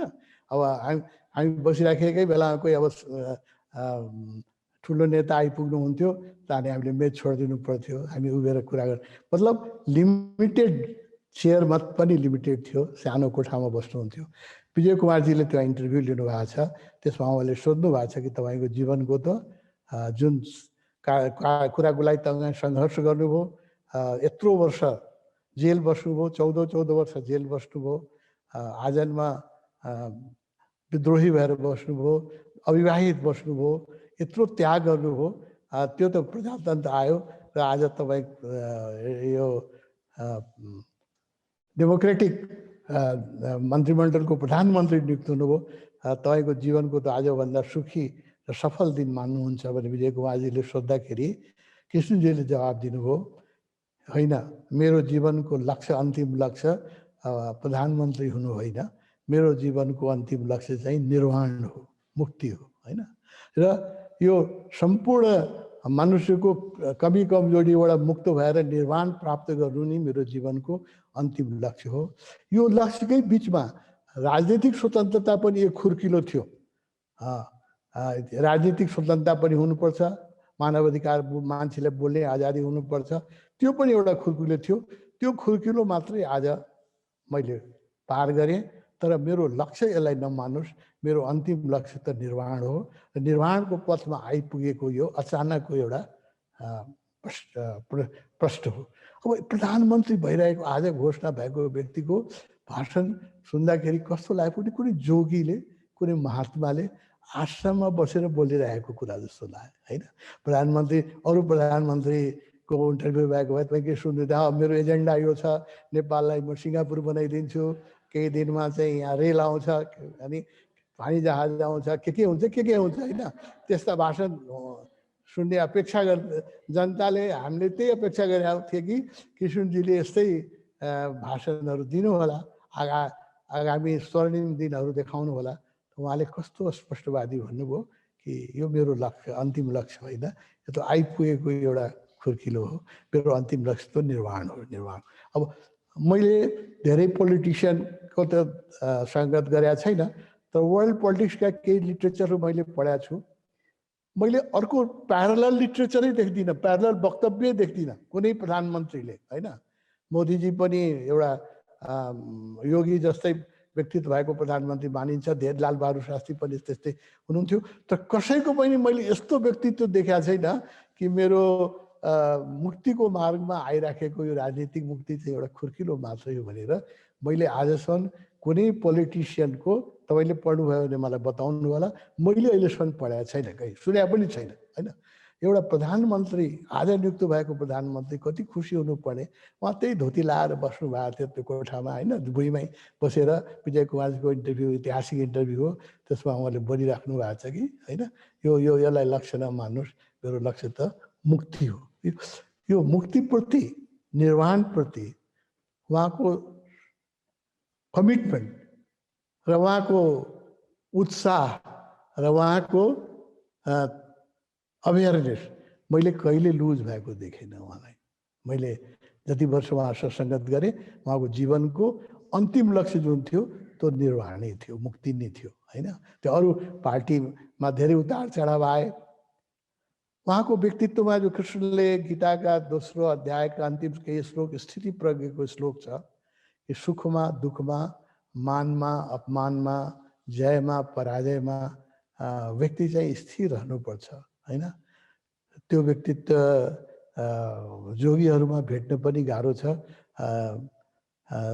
कृष्णले पनि अर्जुनलाई त्यो उचाइमा ल्याउनलाई 700 श्लोक भन्नु पर्यो र त्यो मर्ने अन्तिम अध्यायसम्म पनि अर्जुन स्थिति प्रयोग भयो कि भएन, समर्पण त गर्यो, स्थिति प्रयोग भयो कि भएन त्यो स्पष्ट छैन। तर किशुनजीमा त्यो स्थिति प्रयोग व्यक्तित्व मैले देखेँ। जयमा पराजयमा, मित्रमा शत्रुमा, आफूलाई राजनीतिक रूपले आफ्ना विरोध गर्ने व्यक्तिहरूलाई पनि उहाँ त्यतिकै सम्मान गर्नुहुन्थ्यो र अद्भुत क्षमा गर्ने वृत्ति, अद्भुत क्षमा गर्ने वृत्ति। जुन व्यक्तिले उहाँलाई राजनीतिमा ठुलो धोका दिन्थे, ठुलो उहाँलाई घात र प्रतिघात पढाउँथे, त्यो व्यक्ति, त्यो राजनीतिक व्यक्तिहरू त समयअनुसार आफ्नो रङ चेन्ज गर्छन् होइन। त्यही राजनीतिको सफलताको राजै त्यही हो कि टाइम अनुसार चाहिँ आफ्नो कलर चेन्ज गर्नुहुन्छ। त्यही व्यक्तिहरू गएर जब किशुनजीसँग माफी माग्नुहुन्थ्यो, किशुनजीको सारा रिस हराउँथ्यो होइन। मसँग गल्ती भयो, पुराना कुरा बिर्सिदिनु भयो भने यति भने पुग्ने किशुनजीलाई होइन। पुरानो कुरा बिर्सिदिनु हो, मबाट गल्ती भयो भने सिद्धियो, उहाँको सारा रिस राग पुराना कम्प्लेन सबै मेटिन्थ्यो। यो विलक्षण व्यक्तित्व मैले किशुनजीमा एउटा गीताको जुन स्थिति प्रज्ञ, कृष्णले जुन स्थिति प्रज्ञ भन्नुभएको छ, त्यो स्थिति प्रज्ञका व्यक्तित्व मैले देखेँ। र उहाँका व्यक्तित्वका केही अरू राजनीतिक पहलुको तपाईँहरूले स्वयं धेरै पढ्नु भएको छ, सुन्नु भएको छ। उहाँको मानवीय पक्ष र यहाँ उहाँको एउटा यो निष्ठ योग आरूढ ऋषिको जस्तो व्यक्तित्वको पक्ष मेरो विषय हो, म त्यो भन्न चाहन्छु होइन। दोस्रो पटक, पहिलो पटक प्रधानमन्त्री जब चुनाव हार्नु हो र उहाँ फेरि फर्केर आफ्नो भतिजाको घरमा जान लाग्नु भएको थियो, म भेट्न गएँ। मैले भने कि तपाईँ कहाँ बस्न जानुहुन्छ भन्दाखेरि म जहाँ कुपनटोलमा जान्छु भन्नुभयो उहाँले। कुपनटोलको कोठा मैले देखेका थिएँ, एक्स प्राइम मिनिस्टरको लायकको थिएन त्यो कोठो होइन।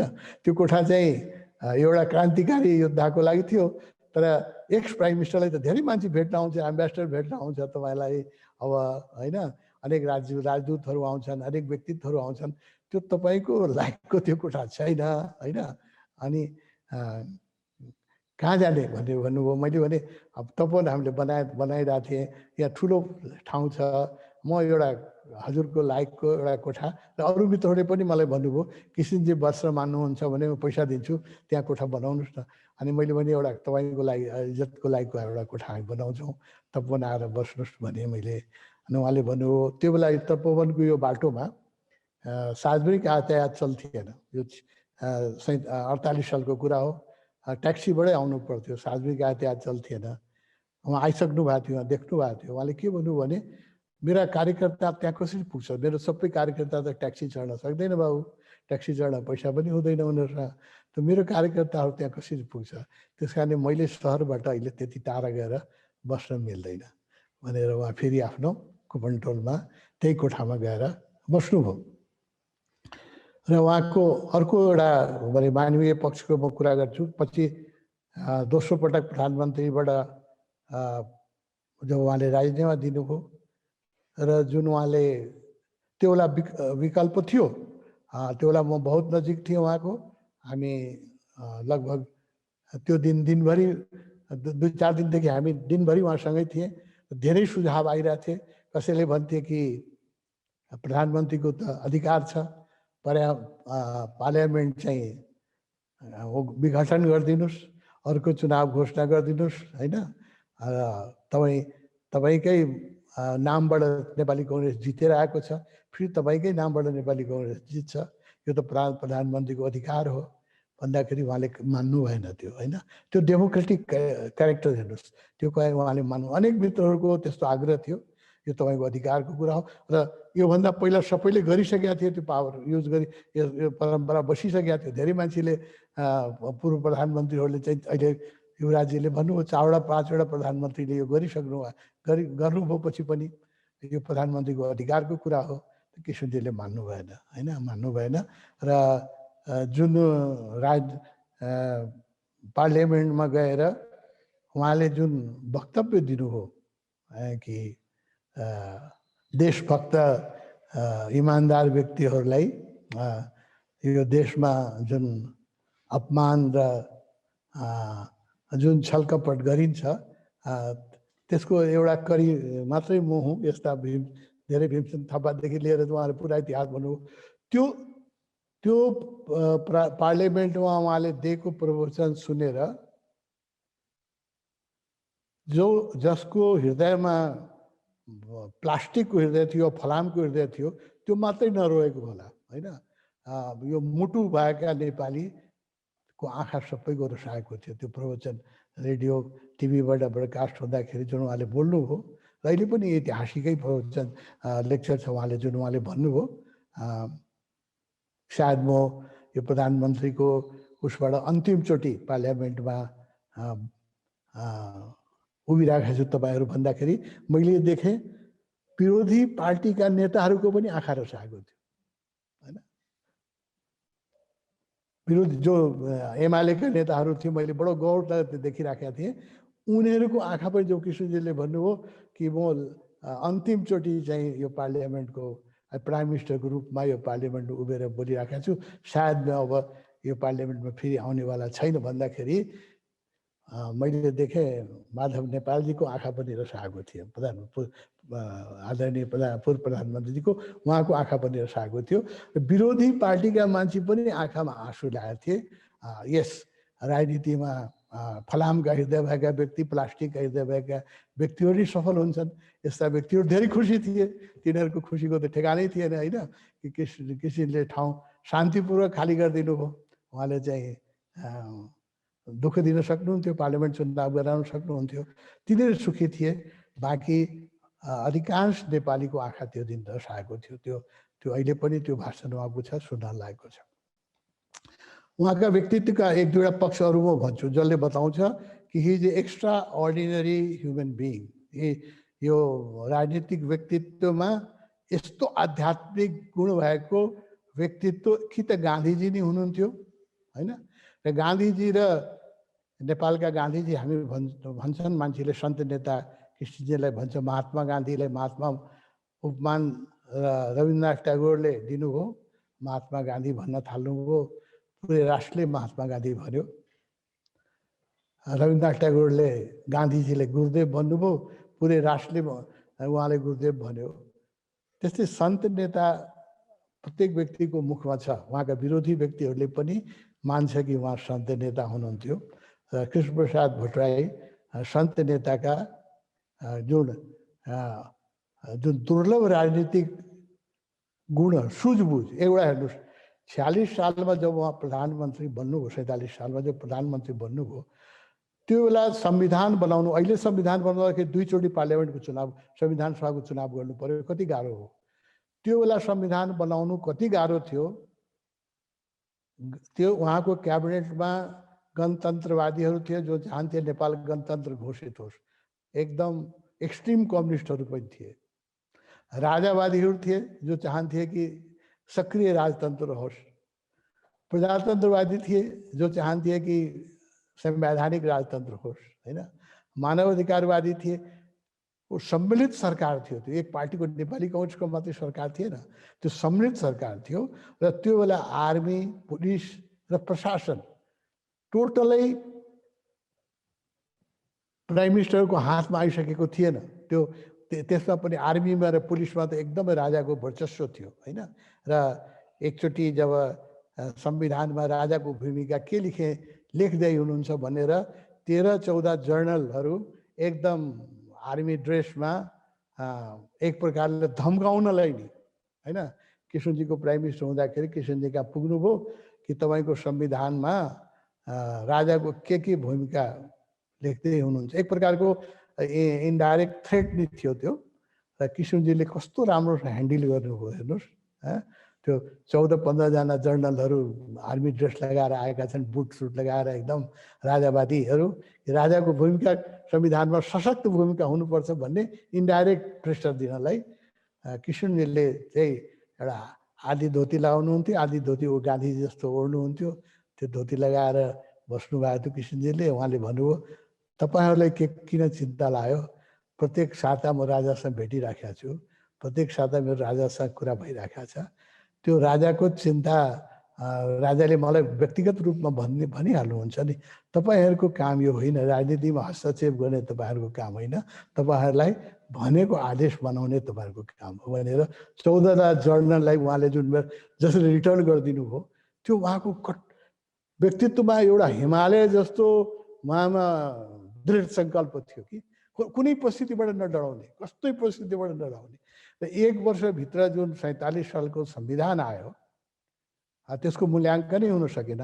यत्रो विपरीत पार्टीका मान्छेहरूले लिएर बनाएको क्याबिनेट, जसमा राजावादी पनि थिए, मानवतावादी पनि थिए, त्यसमा कट्टर कम्युनिस्टहरू पनि थिए, मोडरेट कम्युनिस्टहरू पनि थिए।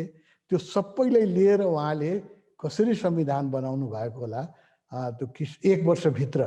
र संविधान मात्रै बनाउनु भएर निष्पक्ष चुनाव गराइदिनु भयो। 1 वर्षभित्र निष्पक्ष चुनाव गराउनु भयो।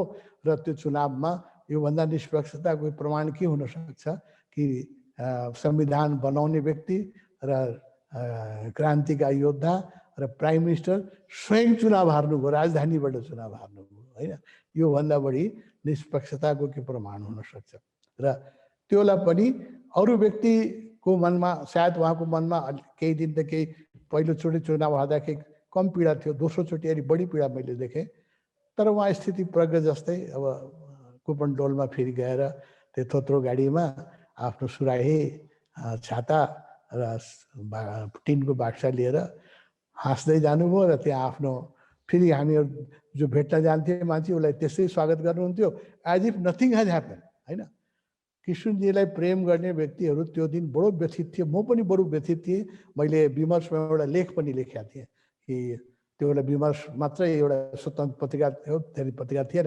मैले लेख पनि लेखेका थिएँ कि यो किशनजीको पराजय जो हो, यो न्याय र इमान्दारीको पराजय हो, व्यक्तिको पराजय होइन, यो सिद्धान्तको पराजय भने एउटा लेख पनि लेखेका थिएँ मैले।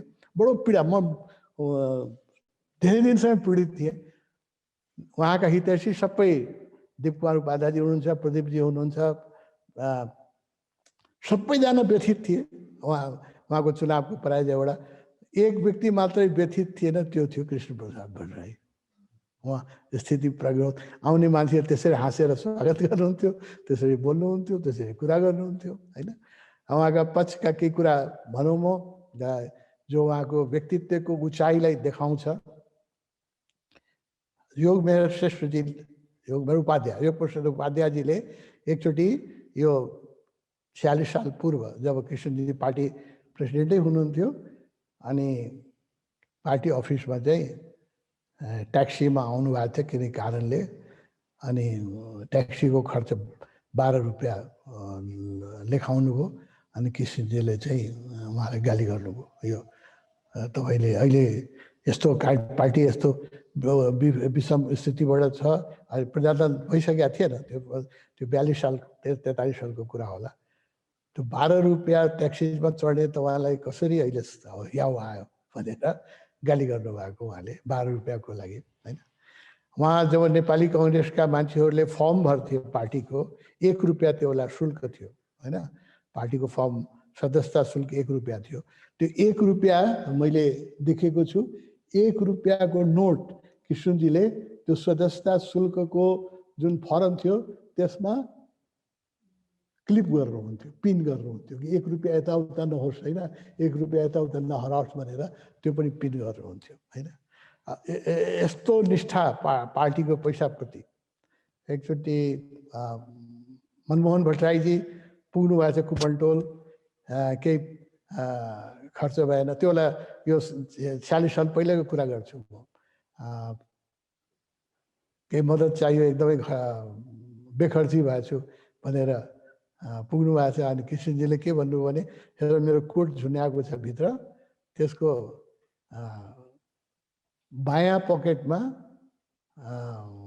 गएर निकालेर ल्याऊ, केही पैसा होला। दायाँ कोट नछुने, दायाँ पकेटमा चाहिँ पार्टीको पैसा छ त्यो नछुनु है, बायाँ पकेटमा मेरो पैसा छ त्यो लिएर आऊ।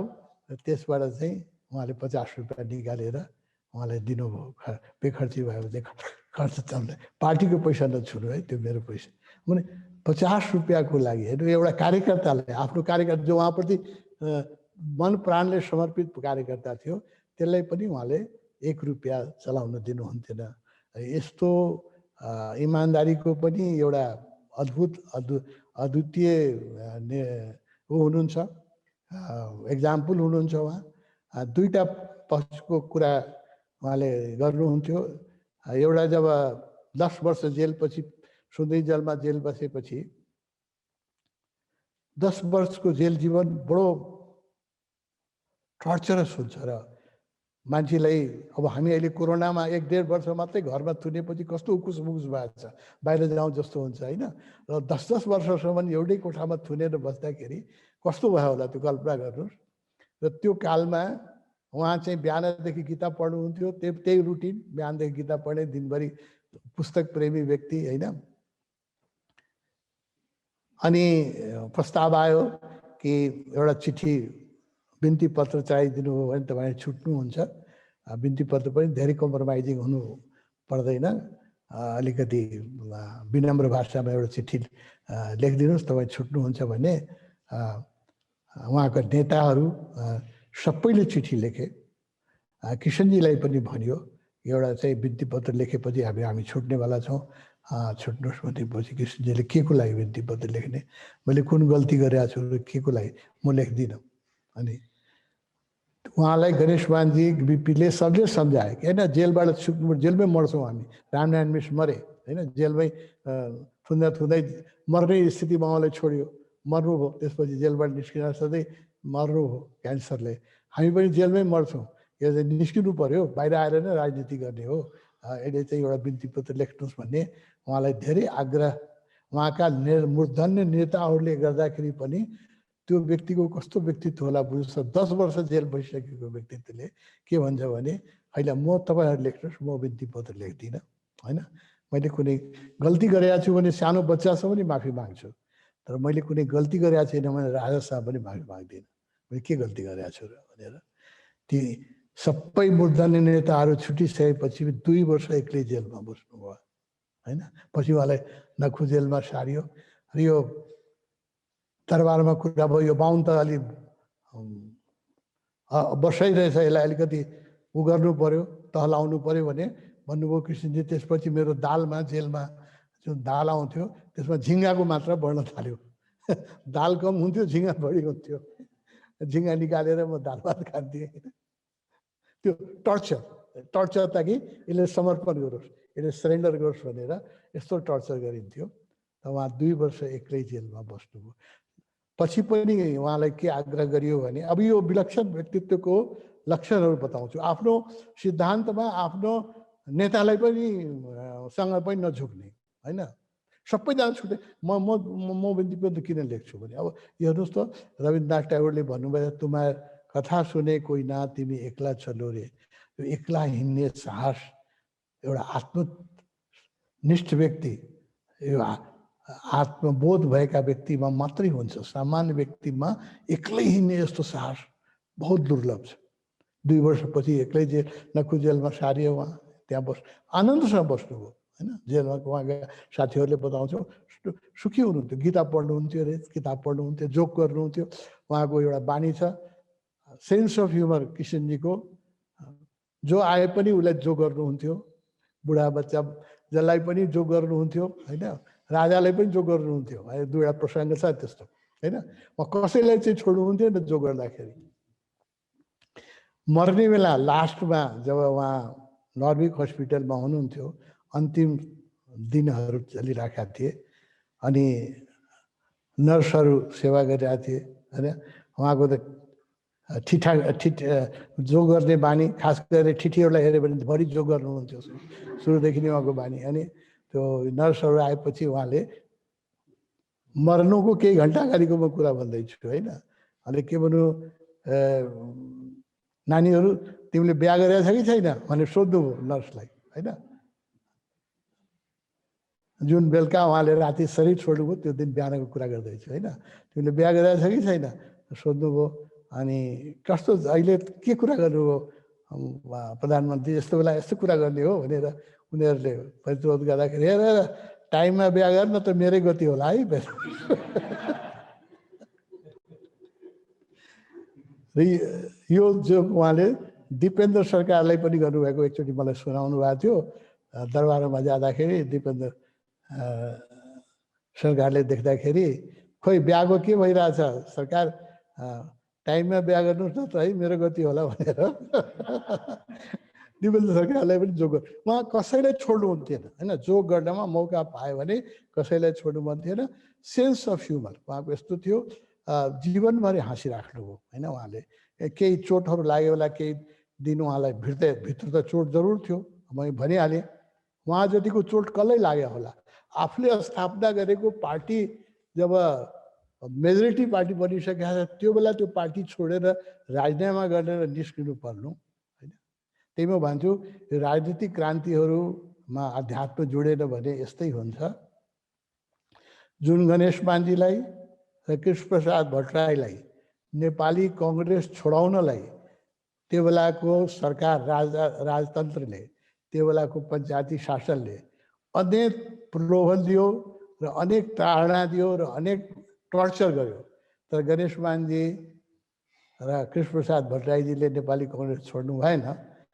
त्यही दुईजना नेतालाई उहाँकै आफ्नै सहयात्रीहरूले यस्तो दाउपे चलायो कि गणेश मानजीले पनि नेपाली कङ्ग्रेसमा राजीनामा गर्नु पर्यो र कृष्णप्रसाद भट्टराईजीलाई पनि आफूले स्थापना गरेको पार्टीबाट राजीनामा गर्नु पर्यो। त्यसको लागि राजनीतिक क्रान्तिहरूको अन्त यस्तै हुन्छ होइन।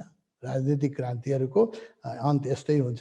जबसम्म त्यसमा अध्यात्म जोड्दैन तबसम्म त्यसमा कुनै मूल्याङ्कनै हुँदैन। व्यक्तित्वको अवसरवादिता होइन।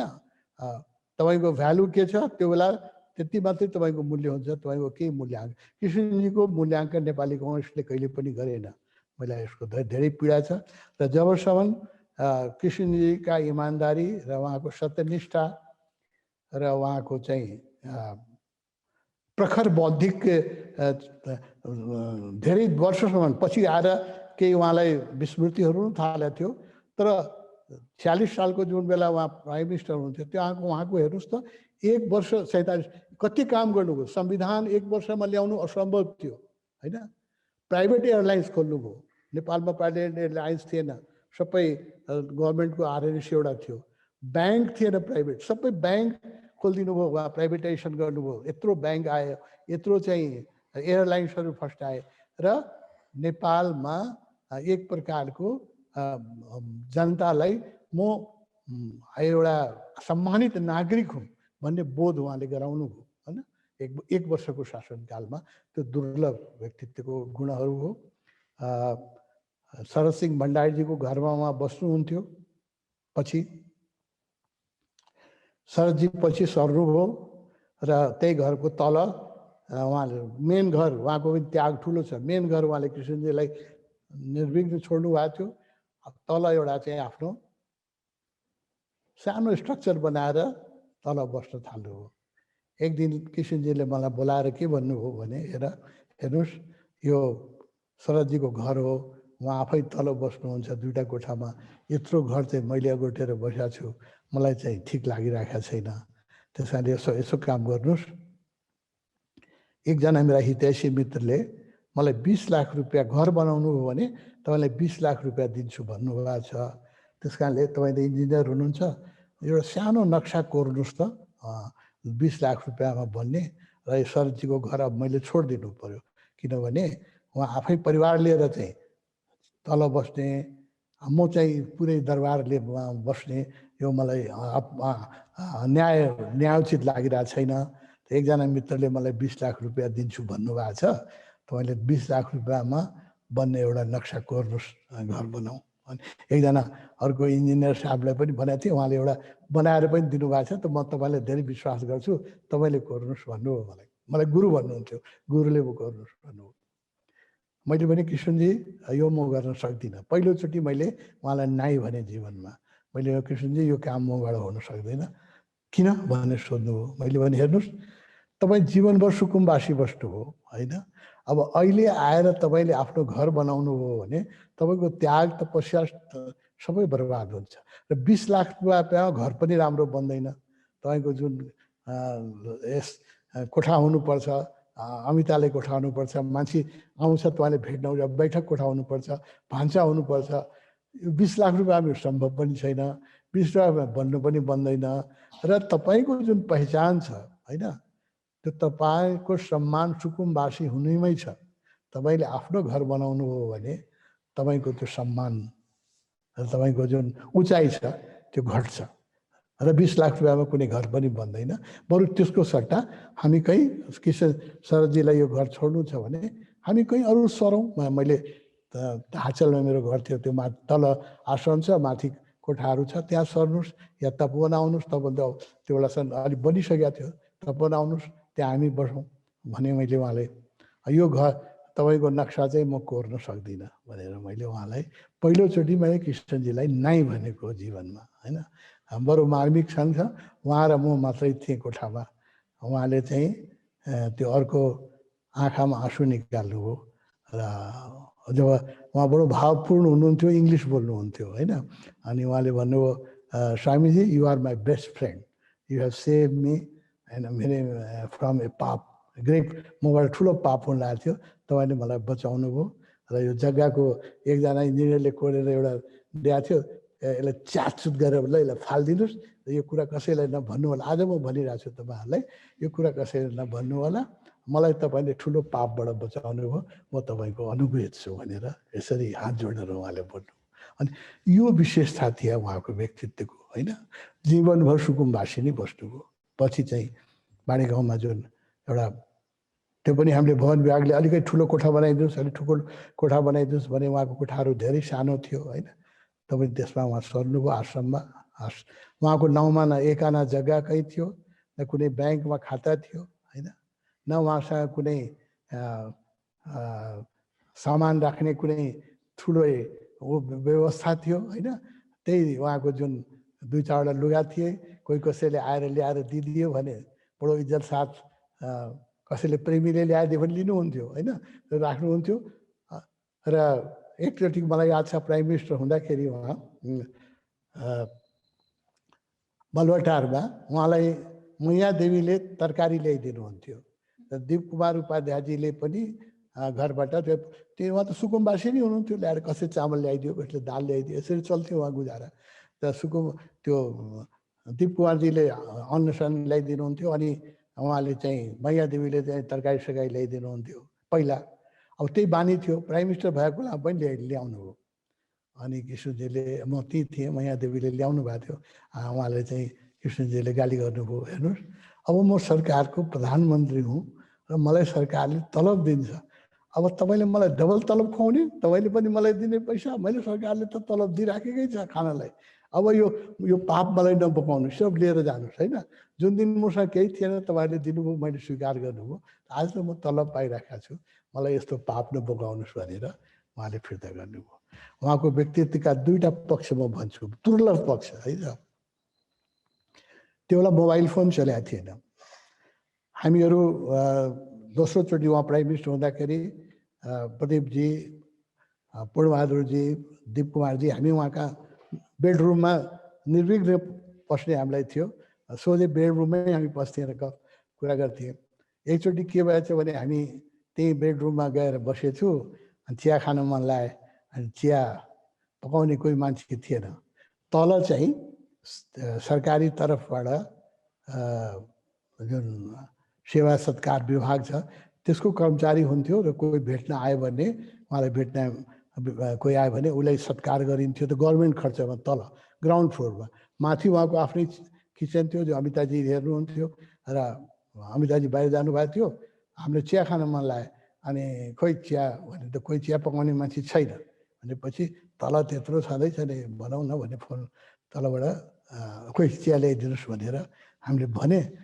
तल जुन के सरकारको राजस्व सत्कार विभागका कर्मचारीहरू एकदम दौरा सुरुवाल लाएर टोपी लाएर एकदम सत्कारका उसमा हुन्थे। उनीहरू चिया लिएर पनि आए। यति बेरमा किसिनजी पनि आइदिनु भयो। अनि किसिनजीले किन कहाँबाट चिया आयो, तिमी किन माथि चिया ल्यायो भने उसले गाली गर्नुभयो। तल पो सरकारी खर्चबाट तल चिया सरकारी पाहुना आयो भने त्यसको लागि चिया तल बन्छ। माथि त मेरो किचनबाट चिया आउनुपर्छ। यो तलको खर्च कसले तिमीलाई भन्यो चिया ल्याउनलाई भने उसले चाहिँ हामीहरूलाई देखाइदिए। म गइरहेको थिएँ, मलाई देखाइदिए। स्वाइजीले भन्नुभयो चिया ल्याएँ। मेरो त पानी भएँ म, होइन। अनि हामी 3-4 जना थियौँ वहाँ बसिराखेँ। अनि चिया त ल आज राखिदियो चिया, आज उहाँहरूलाई खान दिउँ, भोलिदेखि तलबाट चिया माथि नल्याउनु। तलको खर्च तलैकोबाट सरकारी खर्च हुन्छ, माथिको खर्चको लागि मलाई सरकारले तलब दिएको छ भनेपछि चिया हाम्रो अगाडि राखियो। तर त्यो चिया घोट्न बहुत गाह्रो हो। किसिमको त्यो डाँट सुनिसकेपछि त्यो चिया घोट्न धेरै गाह्रो हो, होइन। यस्तो व्यक्तित्व हुन्थ्यो। प्रदीपजीको बानी के थियो भने मोबाइल चलेको थियो, लामो फोनमा कुरा गर्ने बानी। अनि त्यहाँ गएर त्यो प्राइम मिनिस्टरको अफिसमा फोन माथि हुन्थ्यो, अनि कुरा जसलाई गरे पनि लामो कुरा गर्नुहुन्थ्यो। अहिले पनि उहाँको बानी छ फोनमा लामो। अनि फोनमा लामो कुरा गरिराख्नु भएको थियो। किसिनजीले सुन्नु भएको छ, उताबाट बसेर आएर गाली गर्नुभयो, यो सरकारी फोन हो, तिम्रो आफ्नो फोन होइन, होइन, छोटो कुरा गर र फोन राख। फोनको बिलसम्म उहाँको आफ्नो दाहिना हात जस्तो नेतालाई पनि सरकारी खर्चको फोन चाहिँ नगर भन्ने। अब यस्तो व्यक्ति त मनुष्यताको इतिहासमा, राजनीतिको इतिहासमा मलाई अर्को कोही देखाउनुहोस् न, मैले त देखाएको छैन। माओवादीको ठुलो ऊ चलिराखेको थियो। उहाँलाई दोस्रोचोटि प्रधानमन्त्रीबाट निष्कासन गर्ने एउटा कारण त्यो पनि थियो। उहाँ माओवादीसँग वार्ता गरिराख्नु भएको थियो र धेरै शेरबहादुर देउपाजीलाई त्यसको अध्यक्ष बनाउनु भएको थियो वार्ता कमिटीको, र वार्ता बरु पोजिटिभ भइरहेको थियो। र त्यही बेला माओवादीसँग सम्झौता हुने सम्भावना देखेर नि उहाँलाई चाहिँ प्रधानमन्त्रीबाट राजीनामा दिनुपर्ने स्थिति बनाउनुमा एउटा कारण त्यो पनि छ। त्यो आज पनि उहाँले भन्नुहुन्छ। हाम्रो पूर्व प्रधान न्यायाधीशको पति हुनुहुन्छ नि, उहाँले अहिले त्यो मिडिएट गरिराख्नु भएको थियो। मैले नाम उहाँको विषय छ, मिडिएट गरिराख्नु भएको थियो। उहाँले अहिले पनि भन्नुहुन्छ त्यही कारणले उहाँलाई हटाइयो भनेर। दुर्गा सुवेदीलाई सोध्नु होला। दुर्गा सुवेदी मिडिएट गरिराख्नु भएको थियो। शेरबहादुर देउपाजीलाई उहाँले कमिटीको प्रेसिडेन्ट बनाउनु भएको थियो, वार्ता कमिटीको। र वार्ता बडो राम्रो गतिमा गइरहेको थियो, बडो राम्रो गतिमा गइरहेको। दुर्गा सुवेदीसँग यो मभन्दा राम्रो उहाँले बताउनु होला, तपाईँले सुन्नु होला, होइन। र त्यो बेला दरबारको अब चारैतिर बम चलिरहेको थियो, गोली चलिरहेको थियो। प्रधानमन्त्री निवासको एउटा पर्खाल ढलेछ, कुनै कारणले पर्खाल घटेछ। सिक्युरिटी अफिसर आएर के भन्यो भने अहिले यस्तो खतराको समय छ, त्यो पर्खाल उताको ढलेछ, त्यसै पर्खाल तुरन्तै बनाउनु पर्यो, एकदम आदेश गर्नु पर्यो प्रधानमन्त्रीजी, तुरन्तै बनाउनु पर्यो। अनि किसिनजीले हामी बसिरहेका थियौँ, किन भन्नुभयो। होइन, सुरक्षाको मामला हो, अहिले चाहिँ यत्रो माओवादीहरूको बिगबिगी छ, उनीहरूले के गरिरहेछ, या पर्खालै ढलिसक्यो, पर्खाल बनाउनु पर्यो। अनि किसिनजीले भन्नुभयो, हेर्नुहोस् मेरो सुरक्षाको लागि तपाईँहरू यत्रो मान्छे जवान हुनुहुन्छ, बन्दुक लिएर बस्नुहुन्छ, होइन। मेरो सुरक्षा मेरो कोही शत्रु नै छैन, मलाई कसले मार्छ, मेरो कोही शत्रु छैन यो संसारमा। मलाई मार्ने मान्छे कोही छँदै छैन हेर्नुहोस्। र तपाईँहरू यत्रो बन्दुक लिएर घुमिराख्नुहुन्छ मेरो सुरक्षाको लागि। यहाँ पर्खालधरि योभन्दा अहिले बजेट बहुत जरुरी छ, अर्को ठाउँमा बजेट जरुरी छ, यो पर्खालको लागि म बजेट अहिले दिन सक्दिनँ भनेर फिर्ता गरिदिनु भयो है। अब यस्ता उहाँका व्यक्तित्वका जुन दुर्लभ पक्षहरू छन्, सायद धेरै मान्छेले थाहा नहोला होइन, जो मानवीय गुणभन्दा पनि एउटा ऋषितुल्य गुणहरू, मानवीय कमजोरी हुन्छन्, मनुष्यमा कमजोरी हुन्छ, उहाँ आफ्नो कमी कमजोरी कहिले लुकाउनु हुन्थेन। त्यो मामलामा म उहाँ र गान्धीजीलाई एक मान्छु। गान्धीजीले पनि आफ्नो कमजोरी लुकाउनु हुन्थेन, भन्नुहुन्थ्यो। दुईजनामा धेरै समानता थियो र धेरै भिन्नता थियो। गान्धीजी जस्तै सत्यनिष्ठ किशनजी पनि हुनुहुन्थ्यो। गान्धीजी बडो डिसिप्लिन मान्छे हुनुहुन्थ्यो खानपानमा। किशनजी चाहिँ खानपान बानी व्यवहारमा चाहिँ अलिक स्वच्छन्द व्यक्ति हुनुहुन्थ्यो त्यो गान्धी। तर उहाँ अनेस्टली त्यसलाई स्वीकार गर्नुहुन्थ्यो। आफ्नो प्रेम कथा पनि सबैको अगाडि नै सुनाउनुहुन्थ्यो। अनेस्टली त्यसलाई स्वीकार गर्नुहुन्थ्यो कि मेरा गुण अवगुण कसैसँग लुकाउनु हुन्थेन। र म त्यो मामलामा केही मामलामा किशनजीलाई श्रेष्ठ मान्छु गान्धीजी भन्दा पनि। तपाईँ सुन्नुहोस्, किनभने गान्धीजीले बिहा गरेर पनि जबरजस्ती ब्रह्मचर्य व्रत लिनुभयो, जो अवैज्ञानिक थियो। उहाँको एक जैन गुरु हुनुहुन्थ्यो जसले गलत चिज भन्नुभयो, कस्तुरबालाई दुःख दिनुभयो र उहाँले चाहिँ ब्रह्मचर्यको व्रत लिनुभयो। त्यसले गर्दाखेरि तपाईँहरूले पढ्नु भएको होला, गान्धीजीको जो दुर्लभ जीवनीहरूमा लेखिएको छ, बुढेसकालमा उहाँले काम वासनाले सताउँथ्यो र कस्तुरबाको डेथ भइसकेको थियो। त्यसपछि उहाँले मर्नुभन्दा केही वर्ष अगाडि पनि काम वासनाले सतायो। इमान्दार मान्छे हुनुहुन्थ्यो। के गर्ने बडो एउटा तान्त्रिक गुरुसँग सल्लाह लिनुभयो गान्धीजीले। उहाँले के भन्यो भने तपाईँले काम वासनालाई दबाउनु भएको छ, त्यस कारणले युवा स्त्रीहरूसँग त नाङ्गै सुत्नुहोस्, काम वासना गर्नु पर्दैन, यो उमेरमा गर्न पनि सक्नुहुन्न, तर त्यसले तपाईँको वासना तिरोहित हुन्छ भने गान्धीजीले त्यो प्रयोग गर्नुभएको गान्धीजीका अन्तरङ्ग मित्रहरूले त्यो कुरा लेखेका छन् होइन। त्यो गान्धीजीलाई वासनाको सप्रेसन थियो, गान्धीजीलाई वासनाको सप्रेसन थियो। त्यसले बुढेसकालमा त्यो प्रयोग गान्धीजीले गर्नु पर्यो। धेरै बदनामी पनि भयो, नबुझ्ने मान्छेले बदनाम गरे, हामीले त आदर गरे, किनभने गान्धी यत्रो कत्रो इमान्दारी, यत्रो कुरा पब्लिकली एनाउन्स गरेर गर्नुभयो। गान्धीजीले कोही लुकाएर केही गर्नु भएन। त्यो किशनजीलाई त्यस्तो केही गर्नु परेन, because his life was a natural life होइन। उहाँले कुनै वृत्तिलाई सप्रेस गर्नु भएन। जब रक्सी खानुहुन्थ्यो सबैको अगाडि खानुहुन्थ्यो, जब उहाँको जो जीवन व्यवहार थियो त्यसमा कुनै पर्दा थिएन, कसैसँग लुकाउनु भएन। द्याट निड्स मोर करेज होइन, त्यो अझ बढी साहस चाहिन्छ। त्यस्ता एक साहसी, एक एक्लो क्रान्तिकारी, एक ऋषि तुल्य व्यक्तित्व आउने दिनमा नेपालका राजनीतिक व्यक्तिहरूलाई सायद विश्वास गर्न पनि गाह्रो होला कि किसिम जस्तो व्यक्ति पनि नेपालको राजनीतिमा पार्टीको प्रेसिडेन्ट भएर चलाएको हो, दुईवटा धोती राखेर र एउटा बन्डी राखेर चलाएको हो, र एउटा सुराही र एउटा छाता लिएर प्रधानमन्त्री निवासबाट दुईचोटि निस्केको हो। यो कुरा अहिलेको पिँढीले विश्वास गर्ला त अहिले जुन राजनीति जुन दिशामा गइरहेको छ त्यो दिशामा 20 वर्षपछि जसले किशनजीलाई देखाएको छैन, सुनेको छैन, त्यो मान्छेले विश्वास गर्ला कि नेपालको इतिहासमा किसिन्जर जस्तो व्यक्ति पनि दुईचोटि प्राइम मिनिस्टर भयो र राष्ट्रलाई स्वतन्त्रता सङ्ग्राममा यत्रो योगदान दियो। सायद विश्वास गर्नै गाह्रो होला। यस्तो व्यक्तित्वको बारेमा कुरा गर्दाखेरि मेरो त आँखा रसाउँछ, हृदय रसाउँछ। र जसको आँखा किशनजीको नाम लिएर जसको हृदयमा उन्माद हुँदैन, जसको आँखामा रसाउँदैन, त्यो आँखालाई म ढुङ्गाको आँखा भन्छु, पत्थरको आँखा भन्छु। उहाँको व्यक्तित्वै यस्तो थियो कि उहाँलाई आदरले निहुरिन्छ, निहुराउनु पर्दैन। उहाँको कुनै पल थिएन लास्टका दिनमा, तब उहाँसँग दुईचोटि म भारत भ्रमण गर्नको मौका मिले। इन्डियामा जुन नेतालाई भेट्नलाई अहिलेको पदाधिकारीहरूले धेरै खुसामद गर्नुपर्छ, इन्डियामा गएपछि इन्डियाको फरेन मिनिस्टरले भेट्नु या प्राइम मिनिस्टरलाई भेट्नु बडो गाह्रो हुन्छ।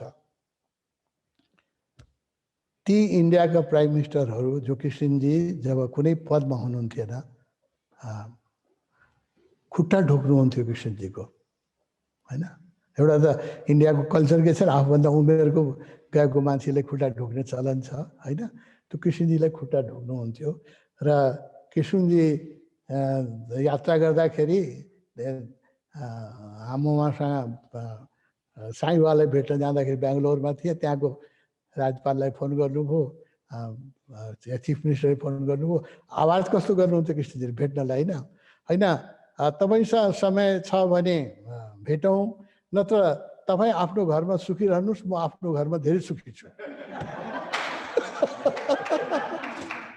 वक्तव्य हेर्नुहोस् न कस्तो वक्तव्य होइन। नत्र तपाईँ आफ्नो घरमा सुखी रहनुहोस्, म आफ्नो घरमा धेरै सुखी छु। राज्यपालहरूले आएर उहाँलाई ढोकेको मैले देखाएको छु होइन। त्यो जुन व्यक्तिको कुनै पद थिएन, एक्स प्राइम मिनिस्टर, तर व्यक्तित्वको एउटा टावरिङ पर्सनालिटी थियो। एउटा उहाँको व्यक्तित्वमा एक सुन्धाराभन्दा पनि ठुलो उचाइ थियो, जसको हृदयमा पनि श्रद्धा। उहाँको पदको लागि उहाँलाई कसैले श्रद्धा गरेन, किसनजीको व्यक्तित्वको अगाडि जो पनि श्रद्धा नथुन्थ्यो। उहाँको आँखा कसैको अगाडि झुकेन होइन, र उहाँको अगाडि जो व्यक्ति जाँदाखेरि पनि लाग्थ्यो कि यो हामी एउटा टावरिङ पर्सनालिटीको अगाडि कुरा गरिरहेका छौँ। यस्ता चरित्रका धनी नेपालका गौरव। मैले भने नेपाल आमाले धेरै तपस्या गर्नुपर्छ, अर्को किसनजीलाई जन्माउनलाई नेपाल आमाले धेरै तपस्या गर्नुपर्छ। यो माटोले धेरै तप गर्यो भने पनि अहिलेका युवाहरूले धेरै किसनजीको जीवनबाट गुणहरू सिक्नुभयो भने मात्रै नेपालको इतिहासमा फेरि अर्को किसिम कृष्णप्रसाद भट्टराईको आगमन हुन्छ, नत्र आउने दिनमा मान्छेहरूलाई विश्वास गर्न गाह्रो हुन्छ। यस्तो व्यक्ति पनि सक्रिय राजनीतिमा थिए। मैले मेरो हृदय उहाँको प्रति बडो प्रेम र आदर र श्रद्धाले भरिया छ। मैले रातभरि बोलेँ भने पनि मलाई सन्तोष हुँदैन, त्यस कारणले मेरो बानीलाई यहीँ विश्राम दिनु उचित होला। मलाई यहाँ बोलाउनु भएकोमा नेपाली कङ्ग्रेस गुल्मी का मित्रहरू, हाम्रा अमित गेवालीजी र यहाँ उपस्थित नेपाली कङ्ग्रेसका वरिष्ठ व्यक्तित्वहरू, युवराजजी आदरणीय हुनुहुन्छ, युवराजजी, यस्ता व्यक्तित्वहरू यहाँ उपस्थित भएर मेरो जस्तो एउटा किसनजीको पागल प्रेमी भन्नुहोस् न, म आफूलाई यही पहिचान दिन चाहन्छु, ए म्याड लभर अफ किसनजी। त्यसको चाहिँ पागलपन सुनिदिनु भयो, धेरै धेरै धन्यवाद छ। धन्यवाद।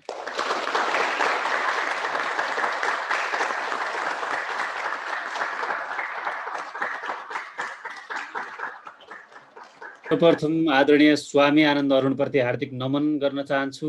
यहाँले हामीलाई जुन दिव्य ज्ञान र किसुनजीको सिङ्गो जीवनमाथिको जसरी उहाँको मानवीय पक्ष, राजनीतिक पक्ष, आध्यात्मिक पक्षको बहुआयामिक पक्षलाई जसरी प्रस्तुत गरिदिनु भयो र हामीले राम्रो राम्रो कुराहरू सुन्न पायौँ। अध्यात्ममा भनिएकै छ, यी कानहरूले सधैँ राम्रा कुराहरू सुन्न पाउन्, यी आँखाले सधैँ राम्रो दृश्यहरू हेर्न पाउन् भने जस्तो गुरुले जसरी हामीलाई असाध्यै सान्दर्भिक विषयहरू र किसुनजीको आयाममाथि बताइदिनु भयो। हामी कृतज्ञ छौँ, यहाँको स्तुत्य गर्न चाहन्छौँ। हामी कार्यक्रमलाई यति आनन्दतापूर्वक श्रवण गरिरहेका थियौँ, यसका प्रति यहाँलाई करोड धन्यवाद व्यक्त गर्न चाहन्छु। खास गरिकन यहाँले किसुनजीका प्रति जुन भावहरू व्यक्त गर्नुभयो त्यो भाव अद्वितीय छ र किसुनजीको जीवनमाथि यहाँले प्रकट गरेको मध्ये किसुनजीको पराजयपछि नेपाली राजनीतिमा जुन कलियुगको प्रारम्भ भयो भनेर यहाँले जुन नोट आउट गरिदिनु भएको छ, यसबाट नेपाली राजनीतिको दुनियाँमा राजनीति गरिरहेका सबै मान्छेहरूले सिक्नुपर्ने कुरा छ कि जुन ठाउँबाट कालो चिज प्रारम्भ भयो त्यसलाई नामेट पार्न जरुरी छ भनेर यहाँले सन्देश दिनुभएको छ। दोस्रो कुरा, किसुनजीको त्याग, निष्प्रियता र आध्यात्मिक जुन एउटा आभाको बारेमा यहाँले भन्नुभयो, त्यसबाट एउटा व्यक्ति, एउटा पोलिटिसियन कस्तो महर्षि जस्तो हुनुपर्छ भनेर यहाँले जसरी भनिदिनु भएको छ, यसका लागि स्वामीजी हामी धेरै ऋणी छौँ र भविष्यमा पनि यहाँको सान्निध्य, यहाँका प्रवचनहरू र यहाँका सम्बोधनहरूमा हामीले यहाँको सान्निध्य प्राप्त गर्नेछौँ भन्ने पनि विश्वास व्यक्त गर्न चाहन्छु। र आजको कार्यक्रममा स्वामीजी, त्यसै गरी आदरणीय पत्रकार युवराज घिमिरे र उपस्थित सम्पूर्ण महानुभावहरूलाई हार्दिकताका साथ धन्यवाद दिइदिनुहुन्न। पूर्व प्रशासक, पूर्व सचिव, आदरणीय व्यक्तित्व एकजना विद्वान व्यक्तित्व हुनुहुन्छ हामीसँग कृष्ण गेवाली सर। कृष्ण गेवाली सरलाई आफ्नो रिमार्क्स सहित थ्याङ्क्स नोटको लागि आमन्त्रण गर्छु। सर्वप्रथम यो अत्यन्त मूल्यवान कार्यक्रम आयोजना गर्नुभएकोमा गुल्मी काठमाडौँ नेपाली कङ्ग्रेस सम्पर्क समितिका सम्पूर्ण मित्रहरूप्रति म गुल्मीकै हुँ त्यो कारणले समेत अझ विशेष धन्यवाद दिन चाहन्छु। आज हाम्रो वरिष्ठ पत्रकार युवराज घिमिरेज्यू र स्वामी आनन्द अरुणज्यूले किशुनजीको बारेमा, किशुनजीका विविध व्यक्तित्वका विविध आयामहरूको बारेमा अत्यन्तै चित्ताकर्षक मनोरम शैलीमा खास गरी स्वामीजीले आफ्ना मन्तव्यहरू राख्नुभयो, मुग्ध गराउनुभयो, मोहित गराउनुभयो, हामीलाई सम्मोहित गराउनुभयो। म उहाँहरूप्रति विशेष धन्यवाद दिन चाहन्छु, हार्दिक आभार व्यक्त गर्न चाहन्छु। किशुनजीको कुनै पनि त्यस्तो पक्ष मलाई लाग्छ आज अस्पृष्ट रहेन जुन चाहिँ स्वामीज्यूबाट व्यक्त नभएको होस्। सबै कोणबाट किशुनजीका सबै मानवीय कमी कमजोरी सहितका स्वभावगत चाहिने पक्षहरूको बारेमा र उहाँको महत्ताको बारेमा, उहाँको अनुकरणीयताको बारेमा, उहाँको चरित्रको एउटा उत्कर्षको पाटोको बारेमा व्यक्त भयो।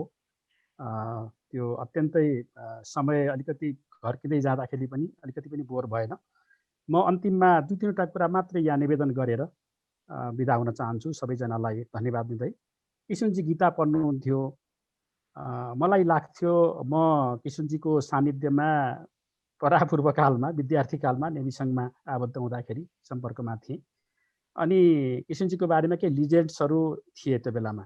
किशुनजी गीता पनि पढ्नुहुन्छ बिहानमा, तर बेलुका भएपछि अहिले स्वामीजीले भनिहाल्नुभयो कसैसँग नलुकाइकन नछिपाइकन उहाँ मदिरापान पनि गर्नुहुन्छ। यो कसरी मिल्छ? यो तालमेल त मिलेन, यो त अन्तर्विरोध भयो। यी कुरा मनमा खेलिराख्थे। यस्तो एउटा यो इरेजिस्टिबल एउटा अदम्य एउटा अन्तर्विरोधको जीवन उहाँले बाँच्नुभयो, जसको पहेली बुझ्न मलाई धेरै समय लाग्यो। अहिले मलाई के लाग्छ भने हतपत्त मान्छे अन्तर्विरोधलाई पचाउन सक्दैन। अरूको दृष्टिमा त्यो अन्तर्विरोध हुन्छ, त्यो कन्ट्राडिक्सन हुन्छ, तर साधुले, सन्तले, जसले अवधूतको जीवन बाँचेको छ, त्यसको अगाडि यो अन्तर्विरोध चाहिँ नगण्य हुन्छ, फिक्का हुन्छ, उसलाई त्यो अन्तर्विरोध लाग्दैन। मलाई लाग्छ किशुनजीलाई हामीले सन्त भन्छौँ, म चाहिने नेपाली काङ्ग्रेसको एउटा अवधूत नेता भन्छु। त्यागको एउटा अनुपम आदर्श हुनुहुन्थ्यो किशुनजी।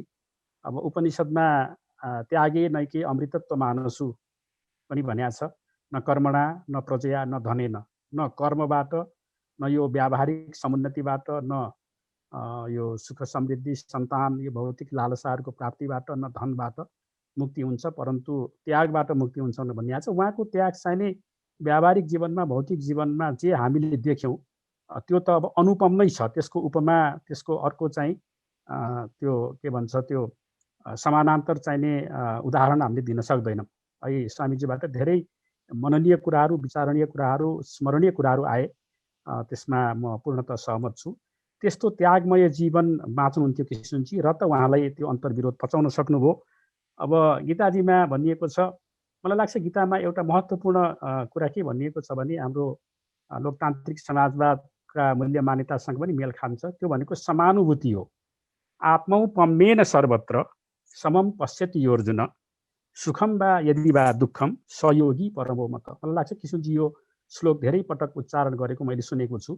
जसले आफू जस्तै अरूलाई देख्छ, आफू र अरूमा केही फरक पाउँदैन, त्यही कुरालाई कुनै एउटा पुराणमा, मलाई लाग्छ पद्म पुराण हो, यसरी भनिएको छ कि आत्मनः प्रतिकूलानि परेशान न समाचारित। आफूलाई जुन कुरा अनुकूल लाग्दैन त्यो अरूलाई पनि लाग्दैन भन्ने सोच होस्। त्यसनाले त्यो समानुभूति, त्यो इम्प्याथीको एउटा फिलिङ चाहिँ किशुनजी मा भरिभराउ थियो, लबालब थियो।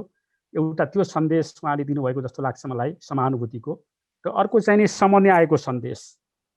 त्यो कस्तो भन्दाखेरि हामी समानताको कुरा गर्दा गर्दै अहिले समन्यायिकताको, इक्विटीको कुरा गरिरहेका छौँ। त्यो भनेको चाहिँ त्यही सर्वभूतस्थमात्मानं सर्वभूतानि चात्मनि इक्षते योगयुक्तात्मा सर्वत्र समदर्शिन। यसले अर्को एउटा समन्यायको र समदर्शिताको चाहिँ सन्देश दिन्छ जस्तो लाग्छ मलाई। यस्ता धेरै चारित्रिक गुणावलीहरूबाट किशुनजी विभूषित हुनुहुन्थ्यो। उहाँलाई स्थितप्रज्ञ भनेर हाम्रो स्वामीजीले भन्नुभयो, म पुरा सहमत छु। सर्वारम्भ परित्यागी गुणातीत शौच्यते, जसलाई मान अपमानले छुँदैन, जसलाई निन्दा र स्तुतिले छुँदैन त्यस्तो व्यक्ति हुनुहुन्थ्यो किशुनजी। अब यस्ता धेरै चाहिँ उद्धरणीय आदर्शात्मक चाहिने श्लोकहरूबाट किशुनजीको व्यक्तित्व चित्रण गर्न सकिन्छ, त्यतातिर म जान्न। तर मैले यहाँ निवेदन गर्न खोजेको के भने किशुनजीका केही अन्तर्विरोधात्मक स्वभावलाई लिएर किशुनजीको बारेमा हामीले विपरीत धारणा अथवा अपुरो धारणा अथवा अन्यायपूर्ण धारणा कहिले पनि नबनाऊ। उहाँको समग्र पाटो यस्तो एउटा छ कि जसलाई छिचोल्न हामी उहाँ जस्तै बन्नुपर्छ, अनि मात्रै उहाँको बारेमा हामीले बुझ्न सक्छौँ। म त्यति मात्रै अहिले भन्न चाहेँ। र अन्तिममा एउटा निवेदन म के गर्छु भने उहाँका 2-3वटा कुराहरूमा एउटा युवा पिँढीप्रतिको र भविष्यप्रतिको आशावादिता प्रचुर थियो। जहिले पनि युवाहरूसँग भेट्दाखेरि चाहिँ तपाईँहरू भोलिको हाम्रो सपना हो, तपाईँहरू भोलिको भविष्य हो र हाम्रो सपना भनेको तपाईँहरू हो भनेर भन्नुहुन्थ्यो। त्यो मलाई याद छ। नेभी सङ्घमा किशुनजीलाई हामी बोलाउँथ्यौँ। अब सेन्स अफ ह्युमर त भन्नै परेन, तर सँगसँगै चाहिँ यस्ता गम्भीर, यस्ता मननीय, यस्ता स्मरणीय कुराहरू उहाँले गर्नुहुन्थ्यो। त्यो अमिट चाहिने छाप लिएर हाम्रो मन मस्तिष्कमा रहिराख्थे। र अर्को चाहिने बाहिर बसेका नेपालीहरू नेपालमा आएर काम गरे हुन्थ्यो भन्ने भाव किशुनजीमा थियो। म चाहिँ 1 वर्ष BBC नेपाली सेवामा काम गर्न गएको थिएँ लन्डनमा। हाम्रो मणि राणा, खगेन्द्र नेपाली, रविन्द्र मिश्रजीहरू हुनुहुन्थ्यो, म पनि त्यहीँ थिएँ। र इन्टरभ्यू लिइसकेपछि उहाँले हामी सबैलाई भन्नुभयो र मलाई पनि उहाँले चिने जस्तो गरेर भन्नुभयो, बाबु तपाईँ त नेपालमा हुनुहुन्थ्यो, यहाँ कसरी आउनुभयो? मैले भने यस्तो यस्तो भयो हजुर, म यसरी आएँ 1 वर्षको कन्ट्र्याक्टमा। मैले भने तपाईँ यहाँ नबस्नुहोस्, तपाईँ तुरन्त नेपाल फर्किनुहोस् र जुन बाटो तपाईँले लिनुभएको छ, जुन करियर पाथमा तपाईँ हुनुहुन्छ, तपाईँले नेपालमै बसेर कन्ट्रिब्युट गर्नुहोस्। त्यो भनेको चाहिँ मलाई अहिले पनि सम्झना छ। त्यो भाव अत्यन्तै महत्त्वपूर्ण चाहिँ सन्देश बोकेको भाव हो जस्तो लाग्छ मलाई। र यति हुँदाहुँदै पनि एउटा मानव सुलभ कमी कमजोरीहरू बोकेको अनौठो एउटा विलक्षण एउटा उच्च इमान्दारीको चाहिँ प्रतिमूर्तिको रूपमा किशुनजीलाई लियौँ। तर सँगसँगै देवत्वकरण चाहिँ नगरौँ। देवत्वकरण अथवा यो चाहिँ कसैलाई पनि, हामी आखिर मान्छे हौँ, हामीमा चाहिँ मानव सुलभ कमी कमजोरीहरू हुन्छन्। मान्छे भइकन नै हामी राम्रो मान्छे हुनुपर्छ, हामीलाई देवता हुने रहर छैन। त्यही मैले निवेदन गर्न चाहेँ। र उहाँबाट लिने प्रेरणा, उहाँबाट सिक्ने पाठ, उहाँबाट ग्रहण गर्ने सन्देश भनेको चाहिँ उहाँको त्यो उच्च नैतिक धरातल र उहाँका जुन गुणावलीहरू छन् जसले नेपाली राजनीतिमा अहिले हाम्रो युवराजजीले भनेको म सम्झिन्छु एउटा अपवाद भन्नुभयो। वास्तवमा त्यो एउटा अत्यन्तै अस्वीकार्य तथ्य हो। त्यो अत्यन्तै अब चित्त दुख्ने खालको चाहिँ रियालिटी हो कि अब रुल्स बन्नुपर्ने किशुनजी जस्ता धेरै मान्छेहरू, धेरै किशुनजीहरू यहाँ जन्मिनुपर्ने, तर उहाँ एउटा एक्सेप्सन नै भएर बसिराख्नु भएको छ। त्यो अपवाद हो किशुनजी। तर सँगसँगै अपवाद हुँदाहुँदै पनि उहाँ देवता चाहिँ होइन, हामी जस्तै मान्छे नै हो। हामी पनि किशुनजी हुन सक्छौँ र किशुनजीको एक छेउ मात्रै पनि हामीले त्यो भनौँ न त्यो गुणावलीहरू हामीले चाहिँ ग्रहण गर्न सक्यौँ र त्यो व्यक्तित्वलाई हामीले चाहिँ ग्रहण गर्न सक्यौँ भने हामीले किशुनजीलाई सम्मान गरेको सार्थक ठहरिनेछ। यति मात्रै मैले निवेदन गरेँ र केही मेरा भावनाहरू, केही उद्गारहरू व्यक्त गर्ने मौका दिनुभएकोमा अमरेशजीलाई, विष्णुजीलाई म धन्यवाद दिन्छु र स्वामीज्यूप्रति र हाम्रो युवराजजीप्रति म विशेष हाम्रो आयोजक परिवारको तर्फबाट समेत विशेष आभार र विशेष कृतज्ञता ज्ञापन गर्न चाहन्छु। हस्त सबैलाई शुभरात्रि, धन्यवाद, नमस्कार। हस्, धेरै धन्यवाद कृष्ण सर। आजको संयोग कस्तो रह्यो भने किशुनजीको पुस्तकलाई पुस्तकाका रूपमा ल्याउने युवराज घिमिरेज्यूलाई पनि सुनिरहँ लाग्ने, स्वामीज्यूलाई सुनिरहँ लाग्ने, त्यसमाथि कृष्ण सरले जसरी गीता र अन्य पुराणहरूको अथवा उपनिषदहरूको जुन ऋचाहरू प्रयोग गरेर भन्नुभयो, यो पनि सुनिरहँ, अझै 11 बजेसम्म कृष्ण सरलाई सुनिरहँ जस्तो पनि भयो। यद्यपि समयका कारणले त्यसलाई कृष्ण सरले टुङ्ग्याइदिनु भयो र कृष्ण सरले हाम्रो तर्फबाट जुन भावका साथ यहाँहरूप्रति आभार व्यक्त गरिदिनु भएको छ, त्यति उच्चतापूर्वक हामीले भन्न सकिँदैन। तर पनि त्यसैलाई मानेर स्वामीज्यूले हाम्रो आभारपना र स्वामीज्यू र युवराज सरप्रति हाम्रो जुन करोडौँ धन्यवाद छ त्यसरी स्वीकार गरिदिनु अनुरोध गर्छु। यो कार्यक्रमको संयोजन गर्न र आज विषय प्रारम्भ गरेर हामीलाई सहयोग गरिदिनु भएकोमा विष्णुपन्थीप्रति विशेष आभार व्यक्त गर्न चाहन्छु। प्रविधिमा मलाई सहयोग गर्नुभयो, जो बिना कार्यक्रम सम्भव थिएन। र स्वामी आनन्द अरुणलाई यहाँसम्म ल्याउनको निमित्त जुन प्रयत्न गरिदिनु भयो त्यसको निमित्त ओम बस्नेत दाजुप्रति पनि हार्दिक आभार व्यक्त गर्न चाहन्छु। मेरा युवा मित्रहरू गणेश टन्डन, सन्तोष पाण्डे, अर्जुन मोत्रा लगायतका साथीहरूप्रति पनि हार्दिक आभार व्यक्त गर्न चाहन्छु। त्यसै गरी हामीलाई सदैव मार्गनिर्देशन गर्ने कृष्ण गौतम र परशुराम घिमिरेप्रति पनि विशेष आभार व्यक्त गर्न चाहन्छु। मनोकांक्षाका साथ किशुनजीलाई र गुरुहरू मार्फत सुनिदिनु भयो। यहाँ उपस्थित सबैलाई धेरै धन्यवाद दिन चाहन्छु र स्वामीजीले भने जस्तै कार्यक्रमका सम्पूर्ण कमजोरीहरू हाम्रा हुन् र राम्रा चिजहरू स्वामीजी, कृष्ण सर, विष्णुपन्थी र युवराज घिमिरेले भन्नुभएको कुरा हो भन्दै यो कार्यक्रमलाई यही विसर्जन गर्न चाहन्छु र यहाँहरू सबैलाई अर्बौं धन्यवाद